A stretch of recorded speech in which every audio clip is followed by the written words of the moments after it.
చూద్దాం గట్టిగా ఒకసారి హల్లెలూయా. మరి ఈ సమయంలో ఈ అవకాశాన్ని ఇచ్చిన నా యొక్క గొప్ప దేవునికి కోట్ల కొలది ఆయనకి స్తుతులు చెల్లిస్తున్నాను. రెండవదిగా ఈ దేన సేవకుడిని ప్రేమించి నాకు ఈ అవకాశాన్ని ఇచ్చిన మరి అయ్యగారికి, పిలుపయ్య గారికి నా హృదయపూర్వకమైన వందనాలు.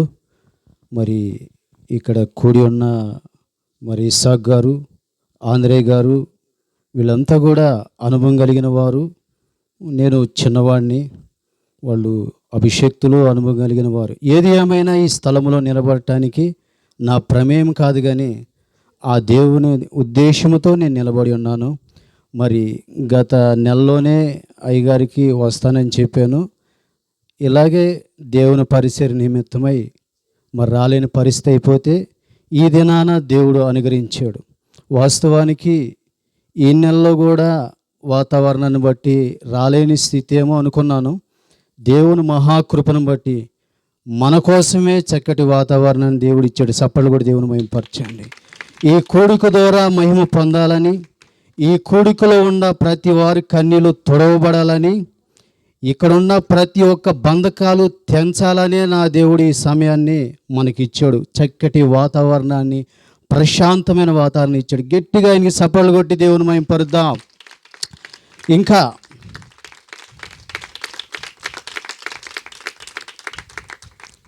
కొంతమంది చప్పట్లు కొట్టమంటే చపాతీలు వేసినట్టుగా, దోశలు వేసినట్టుగా అనిపిస్తుంది. మనం చప్పట్లు కొడితే మన శరీరముతో మనం ఏం చేయాలంట? దేవుణ్ణి మహింపరచాలి. మనం ఎంత చప్పట్లు కొడతామో సాతాను ఏం చేసినట్టంట? సీక్రెట్ పరిశుద్ధాత్మ దేవుడు చెప్పింది. చప్పట్లు కూడా దేవుని మహింపరితే సీక్రెట్ ఏంటో తెలుసా? పరిశుద్ధాత్మ దేవుడు తెలియపరిచింది. ఎండి కంప మీకు తెలుసు. ఎండి కంప తీసుకొచ్చి పెట్రోల్ పోసి అగ్గిపెట్టినట్టుగా సాతాను దురాత్మ రాజ్యాన్ని మనం ఆ విధంగా చేయబోతున్నాం. చప్పట్లు కూడా దేవుని మహింపరుద్దాం. చిన్న ప్రార్థన చేసి నేను కూడా వాక్యంలోకి వెళ్తా. మహాపరిశుద్ధుడా, నీ సహాయం లేకుండా నేను ఏమి చేయలేను. నన్ను ఈ సమయంలో ప్రభువా నన్ను ఇక్కడ నిలబెడుతున్నారు. నేను మాట్లాడితే ప్రయోజనం లేదు, మీరు మాట్లాడండి. ఈ సమయంలో ఆటంకాలు, అడ్డులన్నీ తొలగించి పరిశుద్ధాత్మ దేవుడిగా మీరు నాకు సహాయం చేసి, నీవు నేను ఏకమై ఉన్నాం కాబట్టి ఈరోజు గొప్ప అద్భుతం జరగటానికి సహాయం చేయమని, ఇదిగో ఈ యొక్క ప్రభ నాకు ఇచ్చిన మీరిచ్చిన ఆలోచనలు బిడలు పంచి పెడతానుగా సహాయం చేయమని యేసు నామమున అడిగి వేడుకున్నాను తండ్రి, ఆమేన్.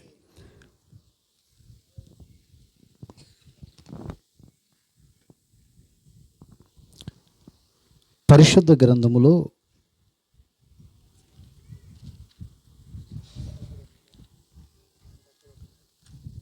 కొంచెం పరిశుద్ధ గ్రంథం 2 సమూయేలు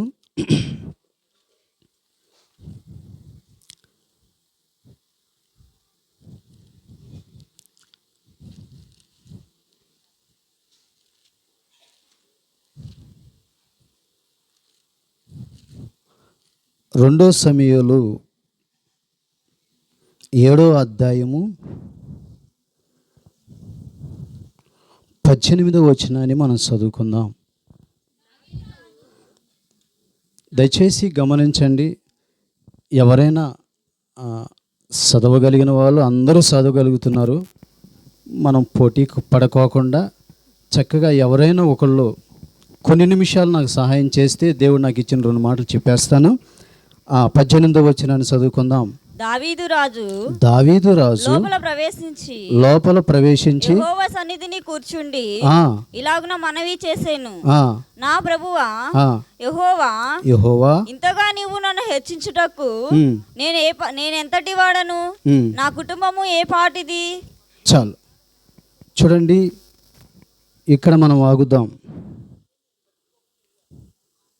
ఈ స్థలములో ఈరోజు పరిశుద్ధాత్మ దేవుడు నాతో నాకు చెప్పింది ఏంటంటే, దావీదు గురించి ఈరోజు మాట్లాడమని పరిశుద్ధాత్మ దేవుడు నాతో చెప్పాడు. దావీదు గురించి మీరు నాకన్నా ఎక్కువగా చెప్పగలుగుతారు, కానీ ఈరోజు పరిశుద్ధాత్మ దేవుడు మీరు ఎప్పుడు వినని ఒక నూతనమైన సత్యాలు పరిశుద్ధాత్మ దేవుడు మీతో మాట్లాడబోతున్నాడు. కనుక దావీదు అంటున్నాడు, రాజభవనములోకి వెళ్ళి అంటున్నాడు, రాజభవనములోను ఆ స్థలములో కూర్చుని మోకరించి అంటున్నాడు, దేవునితో దేనంగా సన్నిహిత సంబంధం కలిగి మంచి స్నేహం కలిగి ఆయన తండ్రిగా భావించి ఆయన తల్లిగా భావించి మంచి ఆయన యొక్క ఒక అనుభూతి కలిగి దేవుని పాదాల దగ్గర అంటున్నాడు, ప్రభువా, ఇంతగా హెచ్చించుటకు నేను ఏ పాటివాడిని, నా కుటుంబము ఏ పాటిది. ఒకటి, నెంబర్ 1, ఇంతగా హెచ్చించటానికి నేనే పాటివాడిని అంటున్నాడు. రెండవదిగా నా కుటుంబం కూడా ఏ పాటిది అని ప్రభు సన్నిధిలో చెబుతున్నాడు. బాగా గమనించండి, ఈయన ఇంతగా హెచ్చించబడటానికి మంచి లక్షణాలు కలిగి ఉన్నాడు. ఈరోజు పరిశుద్ధాత్మ దేవుడు చెబుతున్నాడు, ఒకవేళ మీరు దావీదు ఏ విధమైన మంచి లక్షణాలు కలిగి మంచి గుణాలు కలిగి ఉన్నాడో నా ప్రభు ఇక్కడ కూర్చున్న వాళ్ళని కూడా అదే రీతిగా ఇచ్చేస్తాను అంటున్నాడు. సపలు కూడా దేవుని మహింపరచండి. ఈరోజు నువ్వు ఏ స్థితిలో దిగజారిపోయి ఉండవో, ఒకవేళ ఇక్కడున్న నా సొంత గ్రామస్తులు, ఇక్కడ నా యేసు చేత రక్తం చేత కడబడిన ఒక కుటుంబంగా ఉండొచ్చు, ఇక్కడ నిలబడింది ఒక ప్రవక్త, ఇక్కడ నిలబడిన దేవుని చేత పిలువబడిన ఒక ప్రవక్తగా నిలబడి ఉన్నాను. అయితే పరిశుద్ధాత్మ దేవుడు నేను నిలబడి ఉన్నాను, ఆయన మీతో మాట్లాడుతున్న విషయం ఏంటో తెలుసా? నువ్వెంత దిగజారిపోయావో, ఎంత స్థితిలో మరి బలహీనమైపోయావో ఈరోజు నా దేవుడు ఒక స్థాయిలో పెట్టాలనుకుంటున్నాడు. ఈరోజు నా దేవుడు నీ యొక్క పరిస్థితిని మార్చాలనుకుంటున్నాడు. ఈరోజు నా దేవుడు గొప్పవాడిగా బట్టి నిన్ను కూడా గొప్పవాడిగా చేయాలని నా దేవుని ఆలోచన కలిగి ఉన్నాడు. ఈరోజు వాక్యము నిన్ను హెచ్చించాలనే నా దేవుని యొక్క ఉద్దేశం. నువ్వు హెచ్చించబడాలంటే దావీదులాగా, నువ్వు దీవించబడాలంటే కొన్ని లక్షణాలు కలిగి ఉండాలి. హల్లెలూయా. మంచి గుణాలు కలిగి ఉండాలి. దావీదుకున్న మంచి గుణాలు దగ్గర 7-8 ఉన్నాయి. ఈ యొక్క సబ్జెక్టు 3 hours చెప్పిన దినాలు ఉన్నాయి, 4 hours చెప్పిన దినాలు ఉన్నాయి. అయితే నాకు అంత టైం లేదు కాబట్టి ఒకవేళ 4 గంటలు 3 గంటలు నేను చెప్పాను అనుకో, మీరు కుర్చీలు ఎత్తుకుని కోడిపరి వెళ్ళేవాళ్ళు కోడిపరి వెళ్ళిపోతారు. ఎక్కడికి వెళ్ళిపోతారు? ఏ ఊరు నుంచి వచ్చిన వాళ్ళు ఆ ఊరు కుర్చీలు కూడా ఎత్తిపోయే పరిస్థితి ఉంది. ఎంత తక్కువ చెబితే అంతగా మళ్ళీ పిలువబడేది దైవజనులకి. హల్లెలూయా, హల్లెలూయా. ఎవరో నాకులా కొత్తగా తెలియని వాళ్ళు కళ్ళు మూసుకుని 2 గంటలు చెప్పాడంట, దేవుని రాకడొస్తే బాగుండని. 20 మందికి చెప్పాడంట, చెబుతుండగానే అందరు వెళ్ళిపోయారంట. దేవుని మహాకృపను బట్టి కళ్ళు తెరిచే లోపల ఆయనకున్న గుణం ఏంటంటే కళ్ళు మూసుకునే చెబుతాడు, కానీ కళ్ళు తెరిచేది చెప్పేది రాదు. ఆత్మ నడిపింపుతో ఊపుతో కళ్ళు మూసుకుని చెప్తా ఉన్నాడంట. ఈ 20 మంది అన్నా దేవుని రాకడొస్తే నేను వాళ్ళు ఎత్తుపడతారంటే వాళ్ళు ఎప్పుడూ ఇంట్లోకి వెళ్ళిపోయి పండుకున్నారంట. చివరాఖరి ఒక ముషిలా ఉందంట. ఎక్కడా? ఆయన ఎదురుగా. ఆమె ఎందుకు ఉందంటే పాపం ఆయన అనుకున్నాడు 20 మందిలో ఒక ఆత్మన రక్షించబడింది అనుకుని ఆయనకి సంతోషమైపోయి ఆయన చెప్పిన ప్రసంగి. అలా కాదు, ఆమెను అడిగితే నువ్వు అందరికంటే ఓపిక దానివని ఆ అవ్వని అంటుంటే ఆ యొక్క తల్లిని అంటుంటే ముసలామని ఆమె అంటుంది, అయ్యా నువ్వు వేసుకున్న శాప బెజాలది నాది కాబట్టి దానికోసమే ఇంతసేపు తిప్పలు పడుతున్నా కనుక ఆ శాప కనుక నువ్వు ముందుగా ఇచ్చేస్తే వాళ్ళకంటే ముందు నేను వెళ్ళిపోయి చింతమాని మీద కూర్చునేవాడిని. హల్లెలూయా, హల్లెలూయా. కనుక ఎందుకు మిమ్మల్ని కొంచెం అలర్ట్ చేస్తున్నానంటే ఈరోజు ప్రతి ఒక్కరూ దీవించబడతారని నేను నమ్ముతున్నాను. హల్లెలూయా. కనుక నెంబర్ 1 దావీదు బాగా దేవుణ్ణి స్తుతించేవాడు. ఏం చేసేవాడంట? దేవునికి కావలసిన మంచి లక్షణం, దేవుణ్ణి స్తుతించే వాళ్ళే దేవునికి కావాలి. స్తుతించిన వారు దేవునికి అవసరత లేదు.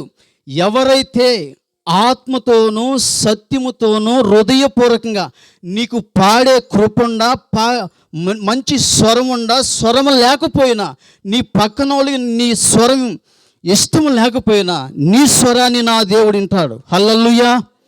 అయితే దావీదు దేవుణ్ణి స్తుతిస్తూ మహింపరుస్తూ కీర్తిస్తూ ఉండగా బాలుడుగా ఉన్నాడు.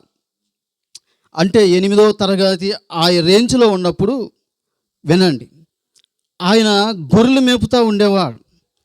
ఇప్పుడు గొర్రెలు మేపేవాడు ఎలా ఉంటాడంటే, ఒకవేళ వాళ్ళని నేను విమర్శించట్లేదు కానీ ఇక్కడ ఉన్న వ్యక్తి గురించి నేను మాట్లాడుతున్నాను. దావీదు అన్నాడు, మూలవాక్యం విడిచిపెట్టదు, ఇంతగా హెచ్చించటానికి రాజభవన్లో ఉండి ఒక దేవునితో చెప్పేది, నేను నా కుటుంబం ఏ పాటిది అంటానికి ఒకటి నెంబర్ 1 హెచ్చించబడటానికి స్తుతించే వాడిక మంచి గుణం ఉంది. ఎలా స్తుతించాడంటే, గొర్రెలు కాసుకునేవాడికి వస్త్రాలు ఎలా ఉంటాయి అంటే, ఒకవేళ దయచేసి నన్ను క్షమించండి, వాక్యంలో ఉండదు చెబుతున్నాను, ఎవరిని విమర్శించడానికి వీలు లేదు కనుక మైకు యంత్రం ద్వారా మమ్మల్ని ఈ విధంగా అనడానికి కూడా వీలు లేదు, పరిశుద్ధాత్మ ప్రేరేపణతో చెబుతున్నాను. దావీదు గొర్రెలు కాసుకునేటప్పుడు ఆయన వస్త్రాలు ఎలా ఉన్నాయి అంటే, ఇలా ఇక్కడ కూర్చున్న దైవజనంలాగా ప్రసంగిస్తున్న నేనులాగా మీకులాగా లేదు, వర్ణిస్తాను చూడండి. హాఫ్ షెడ్డీ, 8వ తరగతి పిల్లోడు ఏ విధంగా షెడ్డీ వేసుకుంటాడో, మాసిపోయిన షెడ్డీ, రెండవదిగా మాసిపోయిన షర్టు, ఇంకోటి ఏంటో తెలుసా, గొర్రెలు మేపే వ్యక్తికి తూట్లు రంధ్రాలు కలిగిన టవాలు తలకు చుట్టుకున్నాడు. గొర్రెలు మేపే వ్యక్తి షర్టు, షెడ్డీ, టవాలు చినుగుపోయి మాసిపోయింది. ఇంకా చెప్పాలంటే చేతిలో ఒక కట్టి, అంటే గొర్రెలను అదిలించడానికి చేతిలో ఒక కర్ర. ఇంకా చెప్పాలంటే కాళ్ళకి ఏముండి అంటే రంధ్రాలు పడిపోయి ముళ్ళు గుచ్చుకుని తూట్లు పడిపోయిన చెప్పులు ఉన్నాయి. ఇంకేముందంటే సంకని ఒక సంచి ఉంది, ఒక జోల ఉంది, దానిలో ఏంటంటే సద్ది ఉంది. బాగా గమనించండి, ఎందుకు ఈ విధంగా తూట్లు పడిపోయిన చెప్పులు, ఎందుకు ఈ విధంగా మాసిపోయిన షెడ్డి, ఎందుకు ఈ మాసిపోయిన షర్టు, మాసిపోయి తూట్లు పడిపోయిన ఈ యొక్క టవలు తలకు చుట్టుకుని ఒక కట్టిన పట్టుకుని ఆయన దేవుణ్ణి ఈ విధంగా గొర్రెలు మేపుతూ రాళ్ళల్లోనూ రప్పల్లోనూ. అంతేనా? గొర్రెలు మేపే వ్యక్తి ఏసీ రూములో మేపుతాడా? గొర్రెలు మేపే వ్యక్తి రాజభవనాల్లో మేపుతాడా? కాదు కదా. మొలల్లోనూ, చెట్టుల్లోనూ, రాళ్ళల్లోనూ, గొట్టుల్లోనూ వీటిని మేపుతూ దేవుణ్ణి ఏం చేశాడంటే నోటుతో స్తుతిస్తూ దేవుణ్ణి మహింపరుస్తూ ఆత్మలో పరవశమైపోయినప్పుడు ఒక పర్యాయం ఏం జరిగిందంటే, గొర్రె పిల్లని సింహం వచ్చి నోటితో కరుసుకుని వెళ్ళిపోయింది. కరుసుకుని ఎత్తుకెళ్ళి అంతవరకు కూడా ఈయన ఏం చేస్తున్నాడో తెలుసా, ఆత్మలో దేవునిలో పరవశమైపోయి దేవుని స్తుతిస్తూ ఉన్నాడు. ఈ విధంగా స్తుతిస్తూ ఉన్న వ్యక్తి యెషయా కుమారులు 8 మందిలో ఒక చివరి వాడు, కడసారి వాడు, గ్రామంలో విలువలేనివాడు, సమాజంలో విలువలేనివాడు, కుటుంబంలో విలువలేనివాడు, పేరు ప్రఖ్యాతి లేనివాడు, అసలు అతనికి గౌరవం లేదు, అతను ఎవరు కూడా గుర్తించలేదు. ఇటువంటి దీనస్థితిలో మాసిపోయిన బట్టలతో ఈ విధంగా రాళ్ళల్లో రప్పల్లో ప్రభు మీద దృష్టి పెట్టి ఆత్మలో పరవశమైపోయి ఒకసారి సింహం వచ్చి ఒకసారి వెలుగుబంటి వచ్చి తీసుకెళ్ళి అంతవరకు ఏం చేస్తున్నాడంటే దేవునిలో పరవశమైపోతున్నాడు. హల్లెలూయా, హల్లెలూయా. ఒకటి మాత్రం వాస్తవం, దేవుణ్ణి స్తుతిస్తూ ఇంటి దగ్గరైనా దేవుని యొక్క ఈ స్థలములో నువ్వు ఎక్కడ మందిరానికి వెళ్ళినా ఇంటిలో కూర్చున్న వ్యక్తిగతంగా నువ్వెప్పుడు చేయవలసిందేంటో తెలుసా, దేవుణ్ణి స్తుతించాలి. ఏం చేయాలంట? దేవుని స్తుతించాలి. దేవుడు చేసిన ప్రతి మేలును బట్టి 103వ కీర్తన 3వ వచనంలో కూడా రాయబడి ఉంది, నా ప్రాణమా యెహోవాను సన్నిధించుము, ఆయన చేసిన ఉపకారం దేన్ని మరవద్దని చెప్పిన రీతిగా దావీదు మంచి లక్ష్యంతో దేవుని స్తుతిస్తూ పాటలు పాడుతున్నప్పుడు తన స్థితి ఏమైపోయిందో తెలుసా, విలువలేనివాడు ఇంటిలో, గ్రామంలో విలువలేనివాడు, స్తుతించేవాడి మీదే దేవుని దృష్టి పడిద్దండి. సపర్లు కూడా దేవుని మహింపరచండి. నువ్వు దేవుని మీద దృష్టి పెడితే నా దేవుడు నీ మీద దృష్టి పెడతాడు, నీ ఇంటి మీద దృష్టి పెడతాడు. 100% వాస్తవం. సపర్లు కొట్టి దేవుని మహింపరచండి గట్టిగా. ఎందుకు ఆ విధంగా సపర్లు కొట్టేస్తున్నాను తెలుసా? ఇటు దేవుడు మహింపరచబడతాడు, ఇటు నిద్ర బద్ధకం కూడా పోయింది. కొంతమంది అప్పుడే దావలోని నిద్రపోతా వచ్చినట్టున్నారు. హల్లెలూయా. దావలో నిద్రపోవద్దండి, చాలా కార్యక్రమం ఉంది. అయ్యగారు చెప్పాలి. వీళ్ళంతా చెప్పేంత వరకు మీరు ఈరోజు అప్పుడే ముగించబడిద్ది. హల్లెలూయా. వెనకాల అటు ఇటు సెక్యూరిటీ కూడా ఉంది, ఎటు వెళ్ళేకి అవకాశం లేదు. ఆటోలు కూడా తాళాలు ఏడేవండి మీరు ఎక్కడికన్నా వెళ్ళాలన్నా కానీ. చూడండి, ఈ విధంగా దేవుని స్తుతిస్తే చూడండి, తొలిలోనే చెప్పాను, మాసిపోయిన చెప్పులు, మాసిపోయిన టవలు, మాసిపోయిన బట్టలు, చేతిలో దండం, స్తుతిస్తూ ఉండగానే, దేవుని మహింపరుస్తూ ఘనపరుస్తూ ఉండగానే దేవుడు ఏం చేశాడు తెలుసా? ఈయన మీద దృష్టి పెట్టి ఈయన్ని ఘనపరిచి ఈయన స్థితే మార్చేశాడు. సపర్లు కూడా దేవుడు మహింపరిచాడు. ఎట్లా మార్చాడని నన్ను అడిగితే పరిశుద్ధాత్మ దేవుడు మీకు చెబుతున్నాడు. కొద్ది రోజులు దృష్టి పెట్టి దేవుణ్ణి స్తుతిస్తూ మహింపరుస్తూ ఉండగానే ఆయన్ని దేవుడు ఏం చేశాడు తెలుసా? గొర్రెలుగా ఉన్న వ్యక్తిని రాజభవనంలో 12 గోత్రాలకి 1,40,000 మందికి రాజుగా నిర్ణయించాడు. సపర్లు కూడా దేవుని మహింపరచండి. ఎక్కడో రాళ్ళల్లో ఉన్న వ్యక్తి, ఎక్కడో మాచిపోయిన చెప్పులు వేసుకున్న వ్యక్తి, ఎక్కడో కట్టుపట్టుకుని గొర్రెలు పిలుచుకుంటున్న వ్యక్తిని తీసుకొచ్చి కొద్ది రోజులు దేవుని దగ్గర స్తుతిస్తూ తక్కువ స్థాయిలో ఉంటే దేవుని మనసారా హృదయపూర్వకంగా స్తుతిస్తూ ఉండగానే అతని స్థాయి ఏమైపోయిందంట? గొర్రెలు మేపే స్థాయి తొలగిపోయింది. రాజవస్త్రాలు వేసుకున్నాడు.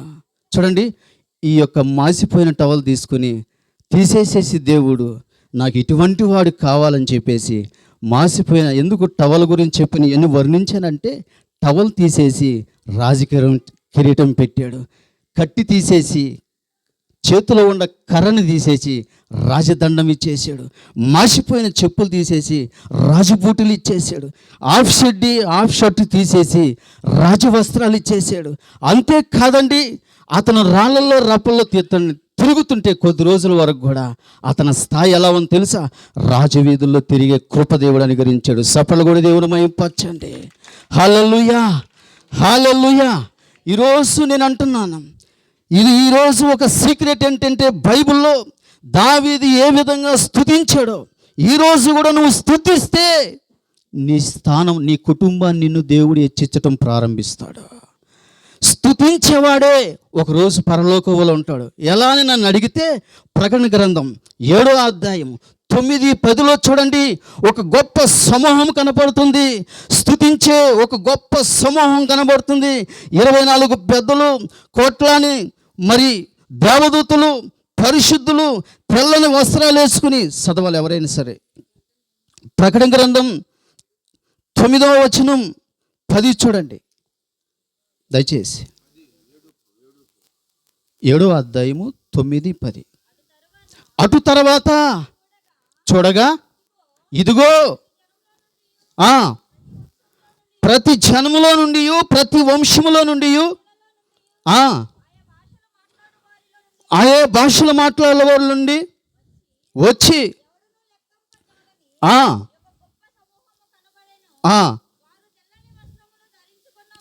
తెల్లని వస్త్రాలు ధరించుకున్న వారై ఖర్జూరపు మట్టలు చేత పట్టుకుని సింహాసనం ఎదుటను గొర్రెపిల్ల ఎదుటను నిలవబడి సింహాసనసీనుడైన నా దేవునికి, గొర్రెపిల్లకును నా రక్షణకై స్తోత్రమని మహాశబ్దముతో వెలుగెత్తి, అక్కడే హల్లెలూయా. యోహాను గారు ఒక దర్శనం చూస్తున్నాడు పద్మాషి దీపములో. పరలోకములో అందరూ ఏం చేస్తున్నారు తెలుసా? తెల్లని వస్త్రాలు, దేవుడిచ్చిన మహిమ వస్త్రాలు పట్టుకుని అందరూ కూడా, ఈ లోకములో పరిశుద్ధంగా జీవించిన దైవజనులు, విశ్వాసులు అందరూ కూడా వాళ్ళ కాలాన్ని ముగించుకుని దేవుని రాజ్యంలోకి వెళ్ళిపోయిన తర్వాత ఆ సింహాసనం ఎదుట యేసయ్య కూర్చుంటే ధవల సింహాసనం ఎదుట 24 పెద్దలు కోట్లనే దేవదూతలు, ఆయే భాషలు కలిగిన వారు, ఆయే దేశాలు కలిగిన వారు, ఆస్ట్రేలియా, అమెరికా, అన్ని రాష్ట్రాలు కలిగిన వారు, తెలుగువారు, కర్ణాటక వారు, తమిళ వారు, అన్ని దేశాలు కలిగిన వారు ఆయే భాషలతో ఏం చేస్తున్నారు తెలుసా? దేవుని స్తుతిస్తూ, దేవుని మహింపరుస్తూ. వీళ్ళు ఎక్కడున్నారంట?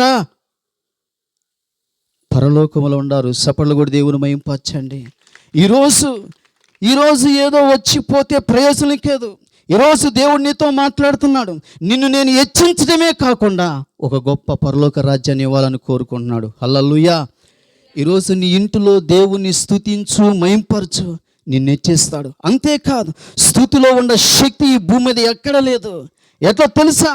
అపోస్తుల కార్యం 16వ అధ్యాయము 24-25 వచనంలో చూడగలిగితే పౌలు శీలను కూడా మరి ఆ యొక్క చెరసాల యొక్క అధికారి ఏం చేశాడంటే సువార్త దెయ్యాన్ని వెళ్ళగొట్టిన తర్వాత వాళ్ళిద్దరిని పట్టుకుని చెరసాలలో వేసి ఆ సంఖ్యల చేత బంధించేసి ఆ యొక్క బండలకు బిగించేసి కట్టుదిట్టంతో రక్తాలతో వచ్చేంత వరకు కొట్టి చెరసాల్లో సంఖ్యలేసి బండలేసి బిగించినప్పుడు అర్ధరాత్రి పూట 12-1 గంట టైములో పాటలు పాడుతూ దేవుని స్తుతిస్తూ ఉండారు. హల్లెలూయా. పాటలు పాడి దేవుని స్తుతిస్తుండగా ఏం జరిగిందో తెలుసా? చూడండి, ఒకవేళ మన నోటితో స్తుతి స్తోత్రం అంటాం, కానీ దీనిలో ఉన్న పవరు, దీనిలో ఉన్న శక్తి, దీనిలో ఉన్న మహిమ, దీనిలో నీ స్థాయిని హెచ్చించేది, దీనిలో ఉన్న జయము ఈ ప్రపంచంలో ఎక్కడా లేదు. హల్లెలూయా. ఎక్కడ కూడా లేదు. అయితే పౌలు శీలలు స్తుతిస్తుండగా సంఖ్యలకొండ బలము, బండకొండ బలము బద్దలైపోయింది. హల్లెలూయా. వాళ్ళు దేవుణ్ణి స్తుతిస్తూ పాటలు పాడుతుండగా సంఖ్యలకొండ శక్తి ఏమైపోయింది? తెగిపోయింది. బండకొండ బలం ఏమైపోయింది? తెగిపోయింది. భూమికొండ బలం ఏమైపోయింది? చీలిపోయింది. సంఖ్యలకొండ బలం ఏమైపోయింది? దానంతటికి అదే పటాపంచలైపోయింది. హల్లెలూయా. కనుక ఈరోజు నీ జీవితంలో ఇంటి దగ్గర దావీదులాగా వ్యక్తిగతంగా నువ్వేం చేయాలంట? దేవుణ్ణి స్తుతించాలి. దేవుని స్తుతిస్తే నీ ఇంటిలో ఉన్న కట్లు, బంధకాలు, ప్రతి శాపం, ప్రతి దురాత్మ, ప్రతి నలుగుడు, ప్రతి వ్యాధి అడ్రస్ లేకుండా వెళ్ళిపోయింది. హల్లెలూయా. రెండవదిగా దావీదుకున్న మంచి లక్షణం ఎటువంటి తెలుసా? మంచి ప్రార్థనాపరుడు. హల్లెలూయా. దావీదుకున్న లక్షణం ఎటువంటిదంట? ప్రార్థనాపరుడు.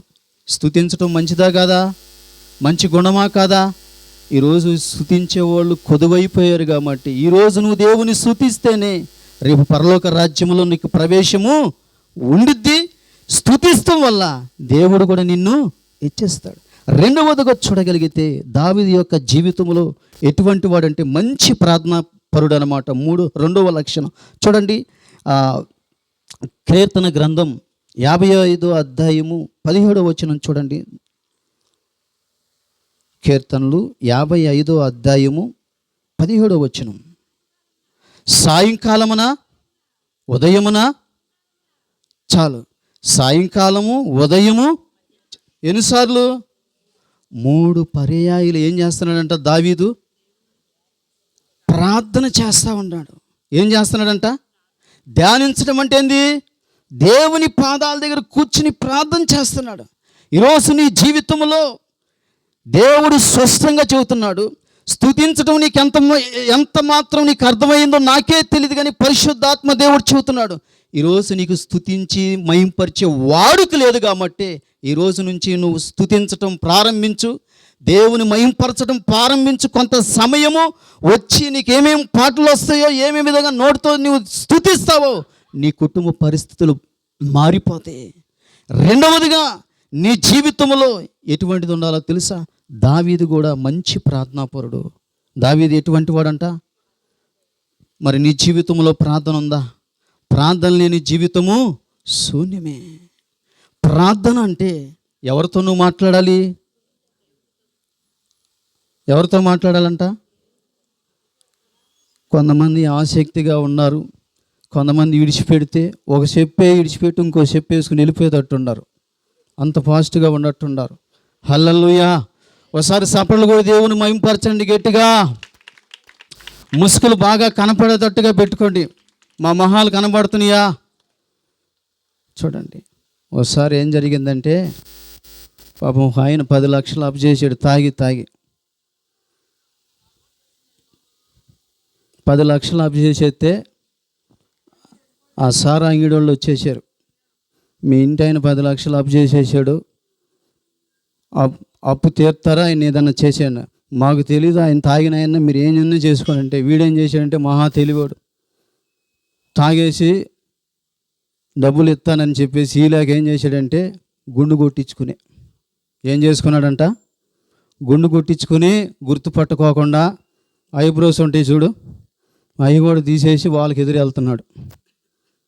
అప్పులలో వచ్చి ఈరోజు వీడిని ఎట్టయినా కానీ అప్పిస్తే సరే, అప్పు ఈగిపోతే మట్టుకి ఏదో ఒకటి చేసేయాలంటే వీడు తెలివిగా ఏం చేశాడంటే గుండు కొట్టించుకుని ఐబ్రోస్ కూడా కంట్రీ అప్పులు కూడా తీసుకుని ఎదిరిపోతున్నాడు. వాళ్ళు ఈయన గుర్తుపట్టుకోకుండా అప్పులోడు పాలన ఉన్నాడంటే వాడు సైకి చేసి అనే ఈరోజు ఎట్టైనా అప్పులోడిని పట్టుకోవాలని ఏం చేశారంటే కొంచెం ఆ ఇంటి దగ్గర ఇసుకుందంతా ఒక మనిషి వాళ్ళు అక్కడ డిన్నర్ చేసుకుని రేత్రి ఆయన్ని పట్టుకోవాలి, ఏదో ఒక రూపాన సంపాలని చెప్పేసి ఉంటే ఆయన ఏం చేశాడంటే గోతులో మనిషి పట్టంత గొయ్యి తీసుకుని నిలబడి ఈ తిన్నంగా చూస్తున్నాడు. ఏ తిన్నంగంట మనిషి ఎంత పడతాడో ఆ ఇసుక గొంతు తీసుకుని నిలబడి వీళ్ళంగా చూస్తున్నాడు. ఎందుకు? అప్పులో నా కోసం వస్తున్నారేమని చెప్పేసి దాక్కుని నిలబడి చూస్తూ ఉన్నాడు. ఉండేదరికి ఈ సారాంగిడి వాళ్ళు కూడా ఏం చేశారంటే ఈ పూట తాగేసి ఒక కోడిని తినేసి వీని ఏదో ఒకటి చేయాలని కోడిని తెచ్చుకున్నారు, అన్నీ తెచ్చుకున్నారు, కత్తి తెచ్చుకున్నారు. కత్తి ఎటువంటిదంటే తుప్పట్టింది. కత్తి ఎటువంటిదంట, సరే కోడిని కొయ్యాలంటే ఏం కావాలి, పొదును పెట్టాలి కత్తికి. ఎక్కడా రాయలేదు, ఇక్కడ ఏదో మైలు రాయి కనబడుతుందంటే వచ్చారు. ఈ మైలు రాయి ఎవరు? మీరు నా కండిషన్లో ఉండారో లేదు ఇది అనవసరంగా చెప్పకూడదు. నా కండిషన్లో రావడానికి నేను ఇది తీసుకొచ్చా. హల్లెలూయా. ఫస్ట్ ఒకడు వచ్చి కత్తికి పొదును పెట్టరా అంటే అది రాయి అనుకున్నాడేమో, కొంచెం వేసి రుద్దుతున్నాడండి. ఆడు అంటున్నాడు లోపలండి, మెలుగు రుద్దు సావరా మంట పడుతుంది అంటున్నాడు. వాడు మెల్లిగా రుద్ది వెళ్ళిపోయి ఇంకొకడు వచ్చాడు, ఏం పెడతాం రా పొదునని మళ్ళా కొంచెం ఇసుకేసి ఆ రాయి మీద మసకగా ఉన్నప్పుడు వేసి పెద్దగా రుద్దుతుంటే, ఒరే దరిద్రుడా ఈరోజు నా ప్రాణం ఏది ఎత్తున్నావు కదరని పెద్ద స్వరంతో మాట్లాడేదానికి తట్టుకోలేక అమ్మో వాడు రూపం అవతారం చూసి వీళ్ళు కత్తి కోడి విడిచిపెట్టి ఒక చెప్పులన్నీ విడిచిపెట్టి పరార్. హల్లెలూయా. హల్లెలూయా. అడ్రస్సే లేదు. 10 లక్షలు అయిపోతే ఇదేదో భూలోకంలో నుంచి పుట్టుకొచ్చిన ఒక భూతం అనుకుని భయపడిపోయారు ఆడ అవతారం చూసి. మళ్ళీ జీవితంలో ఇంటికి రాలా, జీవితంలో వాడి దగ్గరికి రాలా. దేవుని కృపను బట్టి చూడండి, మన జీవితంలో ఏముండాలో తెలుసా? దావీదు అంతగా ఆశీర్వదింపబడటానికి అది సులువైన కాదు. మన జీవితంలో కూడా ప్రార్థన ఉండాలి. ఏముండాలంట? అందరు కళ్ళు తెరిచి చూడాలి. ఏముండాలంట? ప్రార్థన ఉండాలి. ప్రార్థన అంటే దేవునితో మాట్లాడతాం. మీకు అర్థమయ్యే రీతిగా చూస్తున్నాను. నేను స్లాబ్ వేయటానికి ఒక 2 సంవత్సరాల క్రితం స్లాబ్ వేయటానికి మెటీరియల్ అంతా చాలలో వచ్చినాయి. వచ్చేసిన తర్వాత సూర్యుడు లేడు. సత్యంగా చెబుతున్న దేవుని ఎదుట నా పక్కన ఉన్నాడు కాబట్టి సూర్యుడు లేడు. వాతావరణం అంతా కీకామండలంగా ఉంది, వర్షం పడతా ఉంది. అటు పరిచర్య వెళ్ళాలి, బిజీ ఉంది వెళ్ళాలి. అయితే ప్రభువుకి 3 రోజులు ప్రార్థన చేస్తూ ఉన్నాను. ప్రార్థన ఎటువంటిదంటే ప్రకృతిని కూడా మార్చగలిగిందన్నమాట ప్రార్థన. సప్పలు కూడా దేవుని మహిమపరచండి, గట్టిగా కొట్టండి అందరూ కూడా. చూడండి, 3 రోజులు ప్రార్థన చేశా, జవాబు రాలేదు. చాలామంది జీవితంలో ప్రార్థన చేసిన తర్వాత జవాబు రాలేదని ఆగిపోకూడదు. సీక్రెట్ ఏంటో తెలుసా? జవాబు రాలేదంటే నీవు అడిగిన దానికంటే గొప్పగా అద్భుతం చేయబోతున్నాడు. సప్పలు కూడా దేవుని మహిమపరచండి. లేట్ అయ్యిందంటే నువ్వు అడిగిన దానికంటే రెట్టింపు నువ్వు పొందుకున్నావని గుర్తెరుగు. 3 రోజులు జవాబు రాలేదు. ప్రభా ఏంటి పరిస్థితి అని, ఇంట్లో మేమందరం అన్నదమ్ములు బాధపడుతున్నాం, వర్షం వస్తుంది. ప్రభు నాతో అంటున్నాడు, ప్రార్థనలో ఏమి లేదు కానీ జవాబు నాకు ఆయనకున్న బంధాన్ని బట్టి చెబుతున్నాను. నా కుమారుడా, సోమవారం నీకు స్లాబ్ పడిద్ది, నువ్వు నమ్ము అంటున్నాను. నన్ను వింటున్నారా? సోమవారము స్లాబ్ పడిద్ది కానీ నువ్వు నమ్ము అంటే నేనేమైపోయానంటే, సూర్యుడు లేకోకుండా బాగా చీకటి కమ్ముకుని వర్షం పడతా ఉంటే, డైలీ పడతా ఉంటే నేను తోమానైపోయాను. తోమా ఏంటంటే గాయాల్లో ఏలు పెడితేనే, డొక్కలో ఏలు పెడితేనే, పాదాలకు గాయాలు చూస్తేనే నమ్ముతాడు, అందాక నమ్మడు. ఆయన ఎమ్మడి తిరిగి అటువంటి స్వభావం వచ్చేసింది. దేవుడు అంటున్నాడు, నా కుమారుడా, సోమవారం రోజు నీ తండ్రిగా నేను స్లాబే చేస్తాను, నువ్వు భయపడొద్దు, దిగులు పడొద్దు, ధైర్యంగా ఉండంటే నాకు అసలు నమ్మకమే లేదు. దేవుడా ఇంకెవరు అన్నమాట.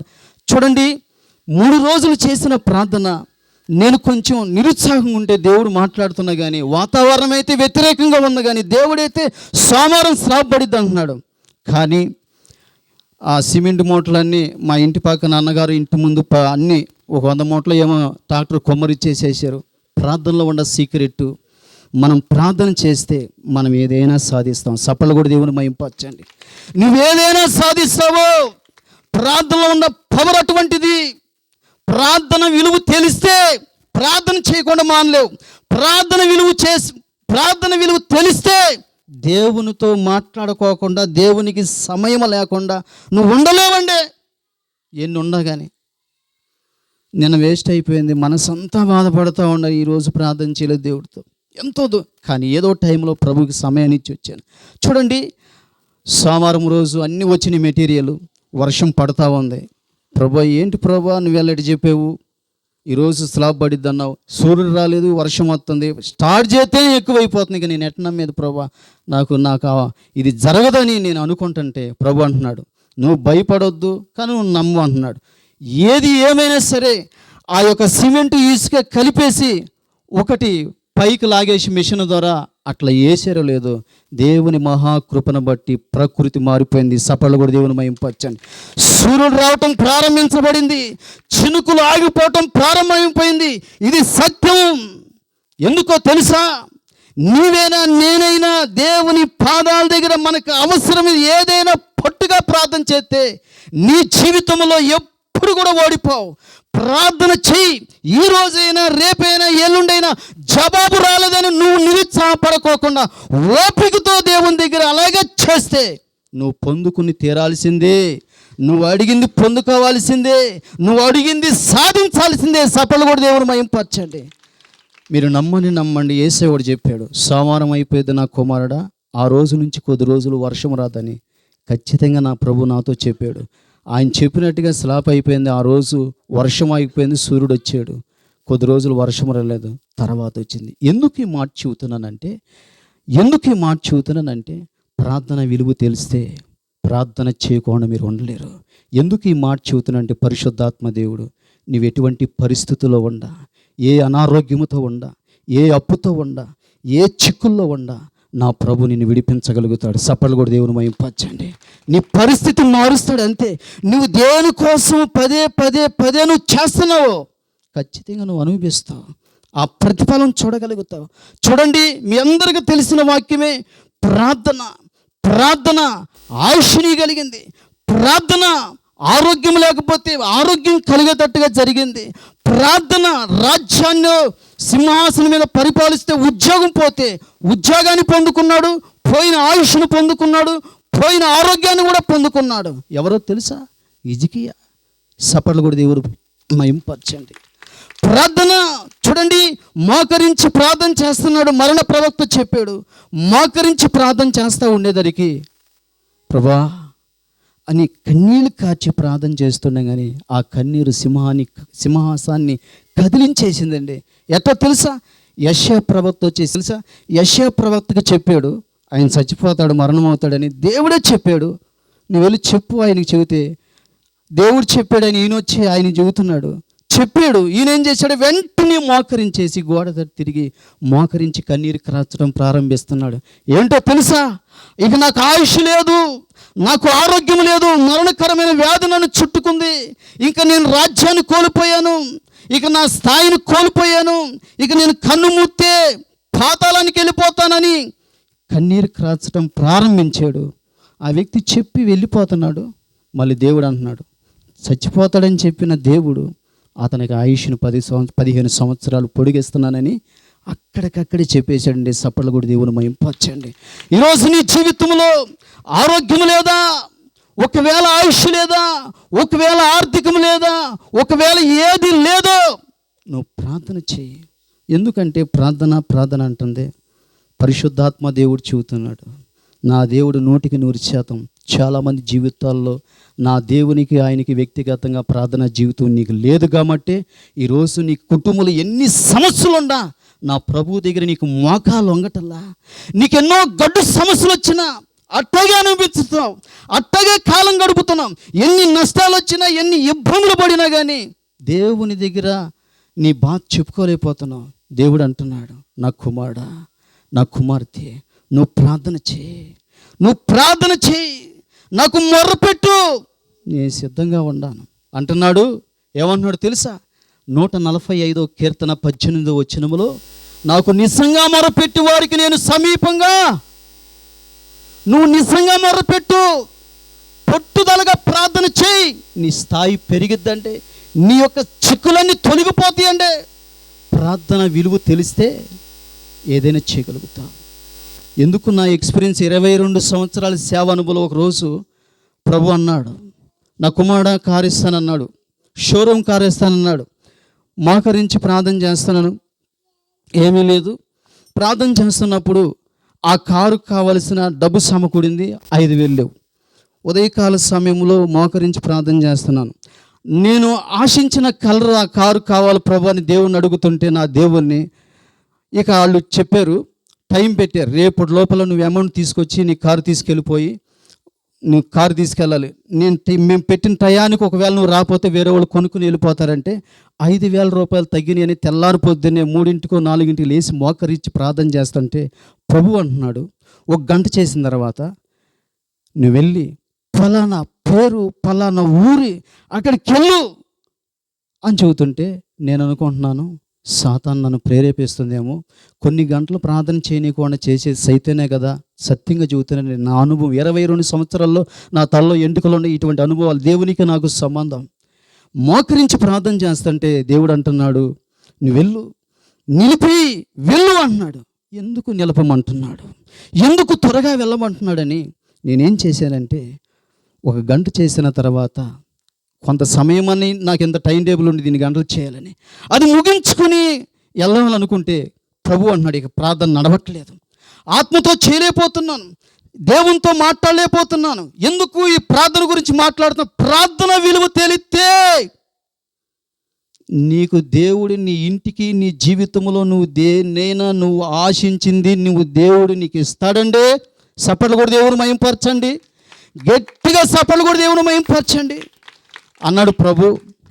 ఆయన చెప్పాడులే. ఇక సైతాను ఏందో, ఒకవేళ దేవుడైతే ఒకవేళ ఉండిద్ది పలానా ఊరామా 5,000 ఇచ్చిద్ది, లేకపోతే సైతాను డిస్టర్బ్ చేసినట్టని ఎట్టయితే వెళ్ళిపోతే ఆమంటుంది, ఆ ఏరియాలో పాస్టర్లు అనేది తక్కువ. సార్ 5 నిమిషాలు నువ్వు లేట్ అయిన అడిగితే నేను ఎక్కడికో వెళ్ళిపోయేదాన్ని, 2 రోజుల తర్వాత వచ్చేదాన్ని. ఒక 5 నిమిషాలు లేట్ అయిపోతే 2 రోజులు కూడా నేను ఈ ఊరు నుంచి వేరే ఊరు వెళ్ళిపోతున్నాను, 2 రోజుల తర్వాత వచ్చేదాన్ని. నువ్వు 5 నిమిషాలు లేటుగా వస్తే ముందు రావటం మంచిదైందంటే అప్పుడు అనిపించింది, దేవా ఎంత గొప్ప దేవుడు అయ్యా. వెళ్ళిన వెంటనే అమ్మ కారుకి 5,000 కావాలి, దేవుడు నాతో మరి నాకు ప్రేరేపించి నీ దగ్గరికి వెళ్ళమన్నాడంటే, అయ్యా ఇదిగో సార్ ఇదిగో 5,000 అని వెంటనే తీసుకొచ్చి ఇచ్చింది. ఎందుకు ఈ మాట చెబుతున్నాను తెలుసా? ప్రార్థన విలువ మీకు తెలిస్తే ప్రతిరోజు ప్రభుతో గడుపుతారు. సపళ్ళు కూడా దేవుని మహింపరచండి. రెండవ లక్షణం ఏంటో తెలుసా? ప్రార్థన జీవితం. ప్రభు ఈ స్థలంలో చెబుతున్నాడు, చాలామంది మోకరించి ప్రార్థన చేసేవాళ్ళు లేరు. మిమ్మల్ని ఏదో నేను బాధ పెట్టాలని కాదు. ఈరోజు నీకు ఎన్ని సమస్యలుండా నువ్వు మోకరించి ప్రార్థన చేస్తే నీ కుటుంబ పరిస్థితులు నేను చూసుకుంటా. నువ్వు ప్రార్థన చేయి, నీ కుటుంబాన్ని నేను చూసుకుంటాను, నీ సమస్యలు నేను చూసుకుంటాను, నీ కష్టాలు, నీ వ్యాధి, నీ చిక్కులు, నీ కన్నీళ్ళు. హల్లెలూయా. ఆ రోజు భక్తులు కూడా రాజులు కూడా ఏం చేశారో తెలుసా? రాజ్యాలు జయించడానికి, శత్రువులను జయించడానికి మోకరించి ప్రార్థన చేశారండి. ప్రార్థనతోనే రాజ్యాలు జయించారు, ప్రార్థనతోనే దేశాలు తలకిందులు చేయగలిగారండి. ప్రార్థన విలువ తెలిస్తే ప్రతిరోజు ప్రభువుతోనూ మాట్లాడతావండి. హల్లెలూయా, హల్లెలూయా. చూడండి, ఈరోజు నీ జీవితంలో ప్రార్థన లేక ఎన్నో మేలులను పొందుకోలేకపోతున్నావు. ప్రార్థన జీవితం లేక ఎన్నో సహాయాలు పొందుకోలేకపోతున్నావు. ప్రార్థన లేక ఎంతో నీ కుటుంబం క్షీణించిపోతుంది, ఆరోగ్యం క్షీణించిపోతుంది, అప్పుల నుంచి బయటపడలేకపోతున్నావు, రోగం నుంచి నువ్వు బయటపడలేకపోతున్నావు. హల్లెలూయా. ఒక కుటుంబం చూడండి, ఒక కుటుంబం దగ్గర 20 లక్షల అప్పు అంట. అప్పు తీర్చలేని పరిస్థితి ఉంటే, అది క్రైస్తవ కుటుంబం, ఎందుకు అప్పులు అయిపోయిందో తెలీదు. 20 లక్షలుగా ఉంటే ఒకప్పుడు ఒక ఆయనకి ఒక చదువుకునే యవనస్తుడికి సువార్త చెప్పాడంట. చెప్పిన వెంటనే ఆయన, అయ్యా బాబు, నువ్వు మంచి చదువుతావు, నీకు ఉద్యోగం రాదు, యేసు ప్రభువుని నమ్ముకో, నీకు మంచి ఉద్యోగం వచ్చిందంటే చెప్పినప్పుడు నమ్మలేదు, కానీ ఏ ఉద్యోగం రాకపోతే ఆయన తెలియకుండా దేవుని నమ్ముకున్నాడంటే. ఈయన చెప్పిన తర్వాత వెళ్ళిపోయి అమెరికాలో పెద్ద పెద్ద కంపెనీలు పెట్టేసి బాగా దేవుని నమ్ముకుని బాప్తీసం తీసుకున్న తర్వాత ఆయన చరిత్రే తిరగరాసేసాడు దేవుడు. ఈయన చెప్పిన వ్యక్తి ఎందుకు అప్పుల్లో పాలైపోతే విషం తెచ్చుకుని, ఈ అప్పులు మనం తీర్చలేం కనుక చావే మా ఏక దిక్కు అని చెప్పేసి కూర్చుని ఆ కుటుంబం అంతా కూడా విషం బాటలు పెట్టుకుని, ఇది సత్యమండి, 100% సత్యమండి. ప్రభు సన్నిధిలో బిడ్డలో ఒకరికొకరు చూసుకుని ఏడ్చుకుంటూ మోకరించి ప్రార్థన చేస్తూ ఉన్నారంట. ప్రభా, మేము చనిపోతే మా బిడ్డల ప్రాణం మేము తీసుకోలేమయ్యా, మేమిద్దరం చచ్చిపోవడం సిద్ధమే, మా బిడ్డలకి విషం పోసుకుని మా కళ్ళతో మేము చంపలేమయ్యా. ఒకటే, ఈ రే అంతా నీ పాదాల దగ్గర ఎంతసేపు గడుపుతాం అంతసేపు నీ పాదాల దగ్గర మేము గడుపుతాం. ఒకవేళ మా మొర ఆలకిస్తే నువ్వు అప్పు తీరుస్తావు, ఒకవేళ నీకు ఇష్టం లేకపోతే మేము మరణమే అనుకుని వాళ్ళు రేయంతా ప్రార్థన చేస్తూ ఒకరి తర్వాత ఒకరు చేస్తూ ఆ విధంగా ఆదమరిసి కళ్ళు మూసుకున్నారంట. ఫోన్ వచ్చిందంట, సపళ్ళు కూడా దేవుని మహింపరచండి. ఫోన్ వచ్చిందంట, గట్టిగా కొట్టాలి, అందరూ కూడా ముగించిపోతున్నాను నేను. ఫోన్ వచ్చిందంట. ఫోన్ వచ్చిన తర్వాత అప్పులోడేమో ఫోన్ చేస్తున్నాడని చెప్పేసి 5ంటికి వాళ్ళు భయపడుతున్నారంట, ఎత్తుదామో వద్దని. ఫోన్ చేస్తే ఎవరికైతే సువార్త చెప్పాడు ఆయన గొప్ప స్థాయిలో అమెరికాలో కంపెనీలు పెట్టుకుని దేవుడు అతనితో మాట్లాడాడంటున్నాడంట. నీకు సువార్త చెప్పి నా దగ్గరికి నడిపించిన వ్యక్తి, ఆ కుటుంబం మరణాంచుల్లో ఉంది, అప్పుల్లో ఉండి, నిన్ను ఇన్ని కోట్లుగా నేను ఆశీర్వదించాను కాబట్టి అదిగో నా కుటుంబము నాకు మొర పెట్టుకుంటున్నారు, సావుగడిలో ఉండారు అప్పులు తీర్చలేక, ఇదిగో నువ్వు వాళ్ళకి ఇంత అమౌంట్ పంపించు, ఇన్ని లక్షల్లో ఉండారంటే ఆయన వెంటనే ఆ ఫోన్ ఉదయకాల సమయంలో ఆయన అప్పులని భయపడుతుంటే ఆ ఫోన్ ఎత్తుకున్నాడు. ఫలానా వ్యక్తిని, ఫలానా సువార్తను చెబితేట మారి దేవుడు నీ స్థాయిలో పెట్టాడు. దేవుడు రాత్రి కాలములో నాతో మాట్లాడి నువ్వు ఇన్ని అప్పుల్లో ఉండవంట, ఇంత అమౌంట్ పంపించమన్నాడంటే అమౌంట్ పంపించి, ఎంతైతే అప్పు ఉందో అంత అమౌంట్ పంపించి దానికి 7 లక్షలు ఎక్స్ట్రా ఇచ్చాడంట. సపర్లు కూడా దేవుని మహింపరచండి. హల్లెలూయా. నా దేవునికి అసాధ్యమైంది ఏది కూడా లేదు. ఈరోజు నీ జీవితం ఎలా ఉందో తెలుసా? ఎన్ని గడ్డు పరిస్థితులుండా దేవుని వైపు తిరగట్లేదు, ఎన్ని కఠినమైన సమస్యలుండా, ఎంత నలిగినా ప్రభువుకు అవకాశం ఇట్లేదు. ఈరోజు దేవుడు నీతో సూటిగా మాట్లాడేదేం తెలుసా? ఏడుస్తున్నావే కానీ, నలుగుతున్నావే కానీ, కుమిలిపోతున్నావే కానీ, ఎంతో దిగజారిపోతున్నావే కానీ, ఎంతో హింసింపబడతామే నేర్చుకున్నావు కానీ, ఎంతో రేత్రి నిద్ర లేకుండా ఆలోచనలు ఎక్కువ చేస్తున్నావు కానీ, పరిశుద్ధాత్మ దేవుడు నీతో మాట్లాడుతున్నాడు. ఎన్నెన్నో ఆలోచనలు వస్తున్నాయి, ఎందుకు ఈ జీవితం, ఎందుకు ఈ బతుకని సూటిగా నీతో మాట్లాడుతున్నాడు. అంటున్నాడు, ఒక్కసారి నా వైపు చూసి అవకాశమే, నేను నీ పరిస్థితిని మార్చాలనుకుంటున్నాను. సపర్లు కొట్టి దేవుని మహింపరచండి. హల్లెలూయా, హల్లెలూయా. మనం నమ్ముకున్న దేవుడు నమ్మకమైన దేవుడు. మనం నమ్ముకున్న దేవుడు, ఆయన నమ్మిన వారు ఎక్కడ కూడా నష్టపోలేదు, కానీ ఆయన నమ్ముకున్న వాళ్ళు ఎప్పుడు కూడా నష్టపోయేవారు కూడా బాగుపడ్డారండి. విషయం ఏంటో తెలుసా? నా ప్రభు ఎదుట నేను ధైర్యంగా ఒక గర్వంగా చెప్పగలిగిన విషయం ఏంటి తెలుసా? 21 సంవత్సరములు చాలా దీన స్థితిలో వెళ్ళాను సేవకి. ఈరోజు 22 సంవత్సరాల్లో ఎన్నెన్నో ఇక బతికింది ఎక్కువే.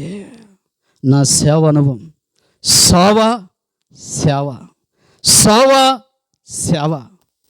సావుకైనా సిద్ధమై వెళ్ళిపోయాను కాబట్టి ప్రభు కోసం ఒకటి మాత్రం నేను చెప్పగలుగుతాను. నా తోటి సేవకులందరూ కూడా నిలబడలేక పోరాటాలు, పరిస్థితులు, ఆ శ్రమలు అనుభవించుకోలేక నా ప్రభు ఎదురు చెబుతున్నాను.